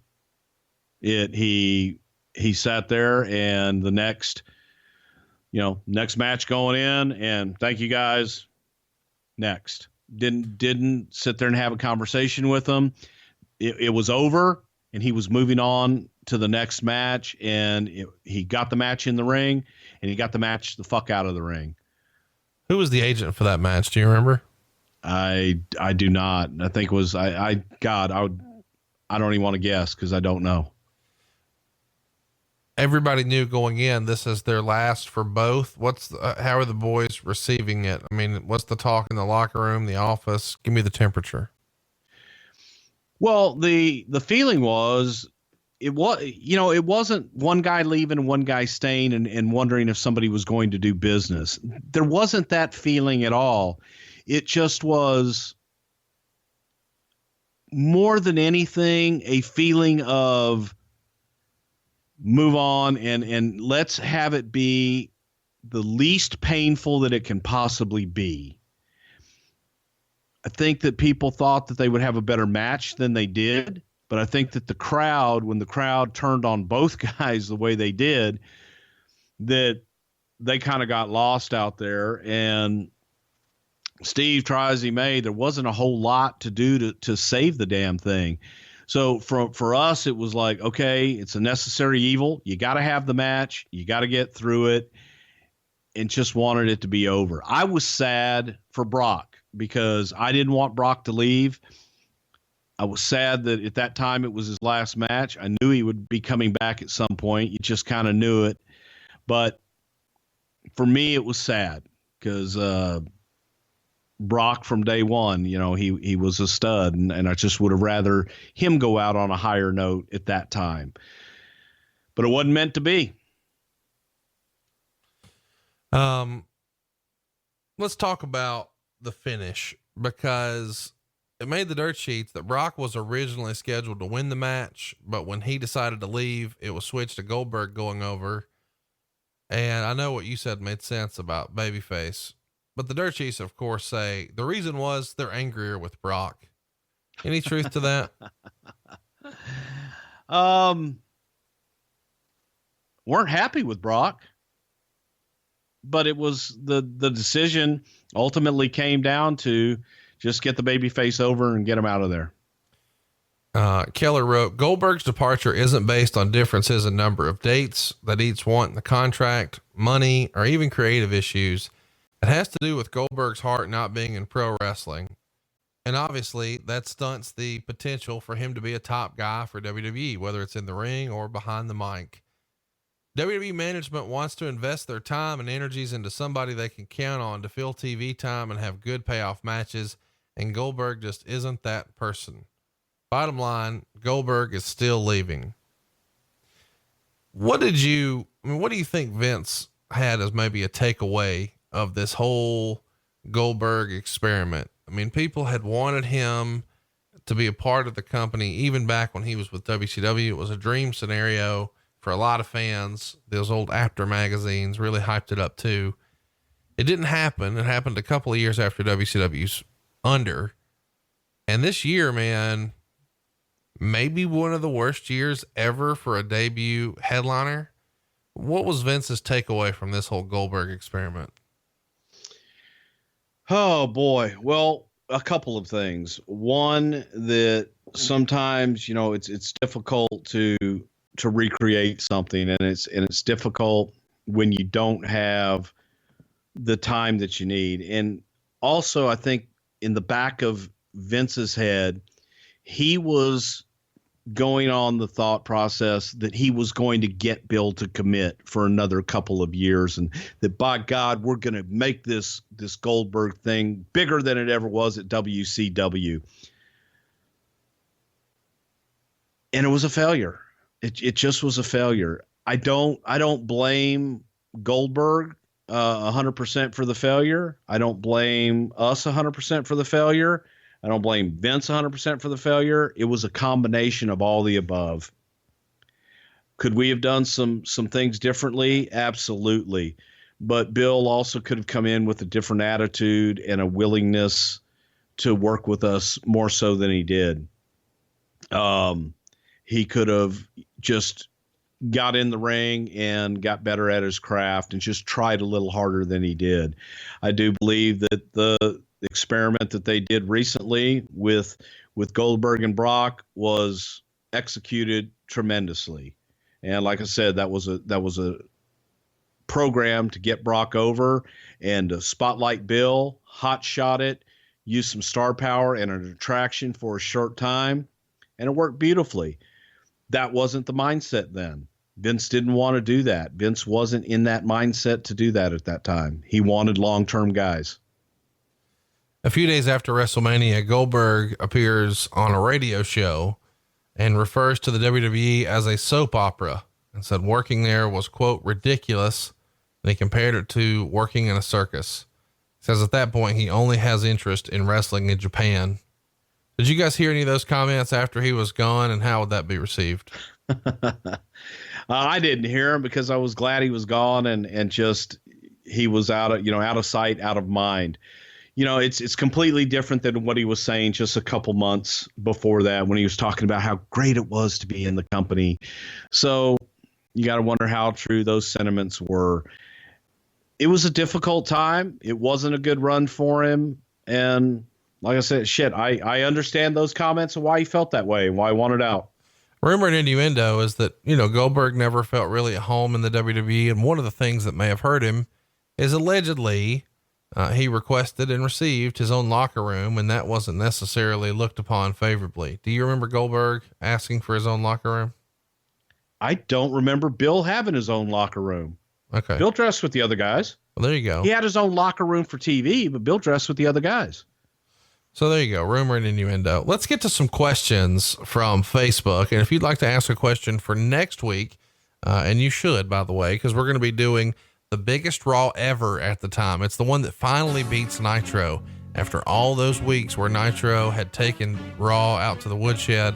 Finally, they come up with something that captures everybody's imagination and everybody switches the channels to watch Raw. And we're talking about it next week. It's April 13th, 1998. And we're going to do a watch along. So watch along with us. Don't watch it now. But if you've got a question from that, then go ahead and fire off a question. It's facebook.com/something to wrestle.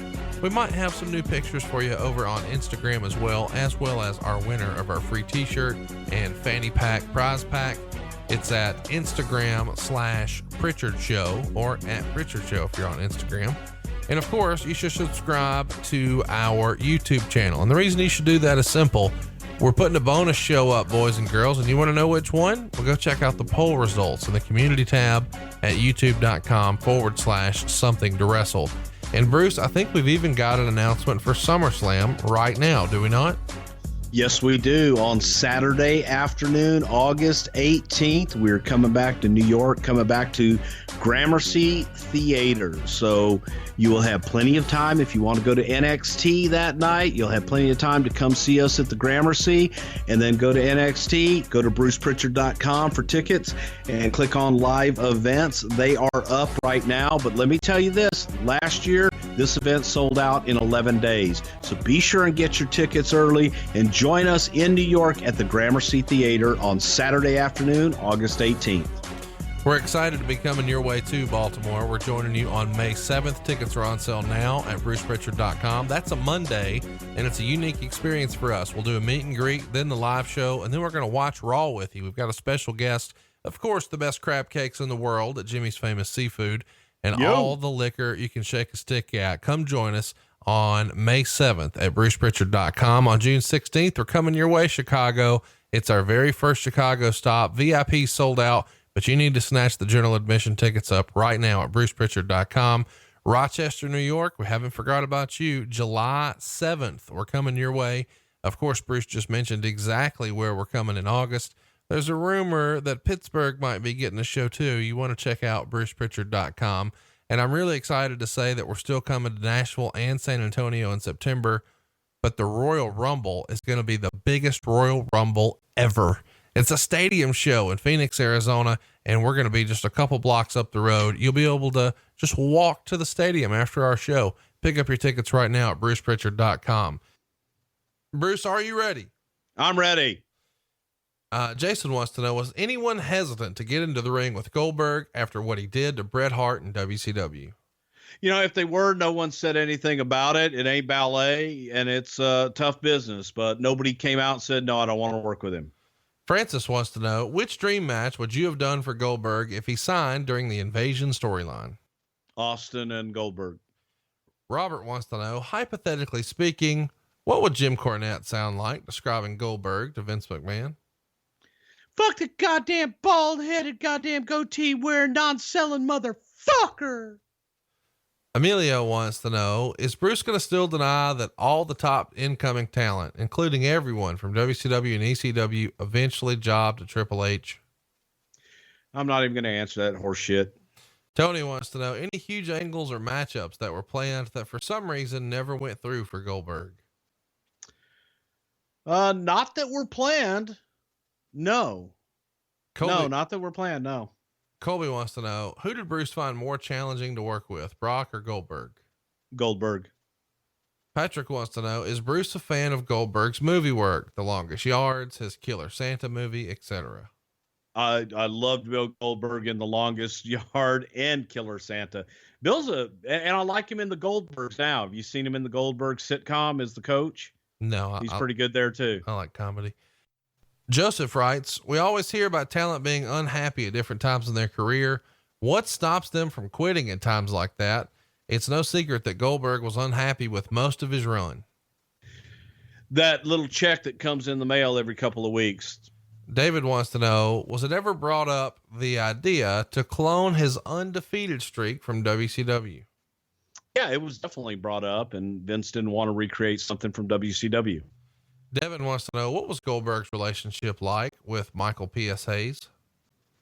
You know, Goldberg, when he came in initially, he wanted to have that relationship with Vince and Vince only, and just wanted to have Vince tell him what to do and go to Vince on everything. Eventually, you know, the reality of it is he had to work with other people, and Michael is one of the best finish guys in the business. So I think that best of my recollection, you know, they work pretty well together. Jason wants to know, how would it sound if Pat Patterson laid out a match between Goldberg and Gilbert? Out of bases, you lay there like a douchebag and don't move. Out of fuck you. Dave wants to know, who did Goldberg travel with or pal around with? I haven't heard many traveling stories with him, and he seems like a loner. Bill was a loner and traveled by himself and hung out by himself. The Mad Titan writes, hypothetically, how would Pat Patterson describe the spear leading to the jackhammer? Hey, you pick him up, get the thing, and a bang on the fucking head. Fucking head. Andrew wants to know, did Goldberg ever get a standing ovation after a match backstage? I never saw one. Not Hawk Harrelson wants to know, who had the best spear, Goldberg, Edge, Roman Reigns, or Rhino? Wow. Goldberg had a great spear, but I liked Edge's because Edge really threw his whole body into the thing. Well, that's it. Bruce died, ladies and gentlemen. You heard his connection. It's a piece of shit, and this show was too. Not really, but Goldberg's first year in the WWE really was. But we hope we were more entertaining than his first year was. Be back next week when we cover the historic moment when the WWF finally beat Nitro in the ratings. It's April 13th, 1998. Don't you dare watch just yet.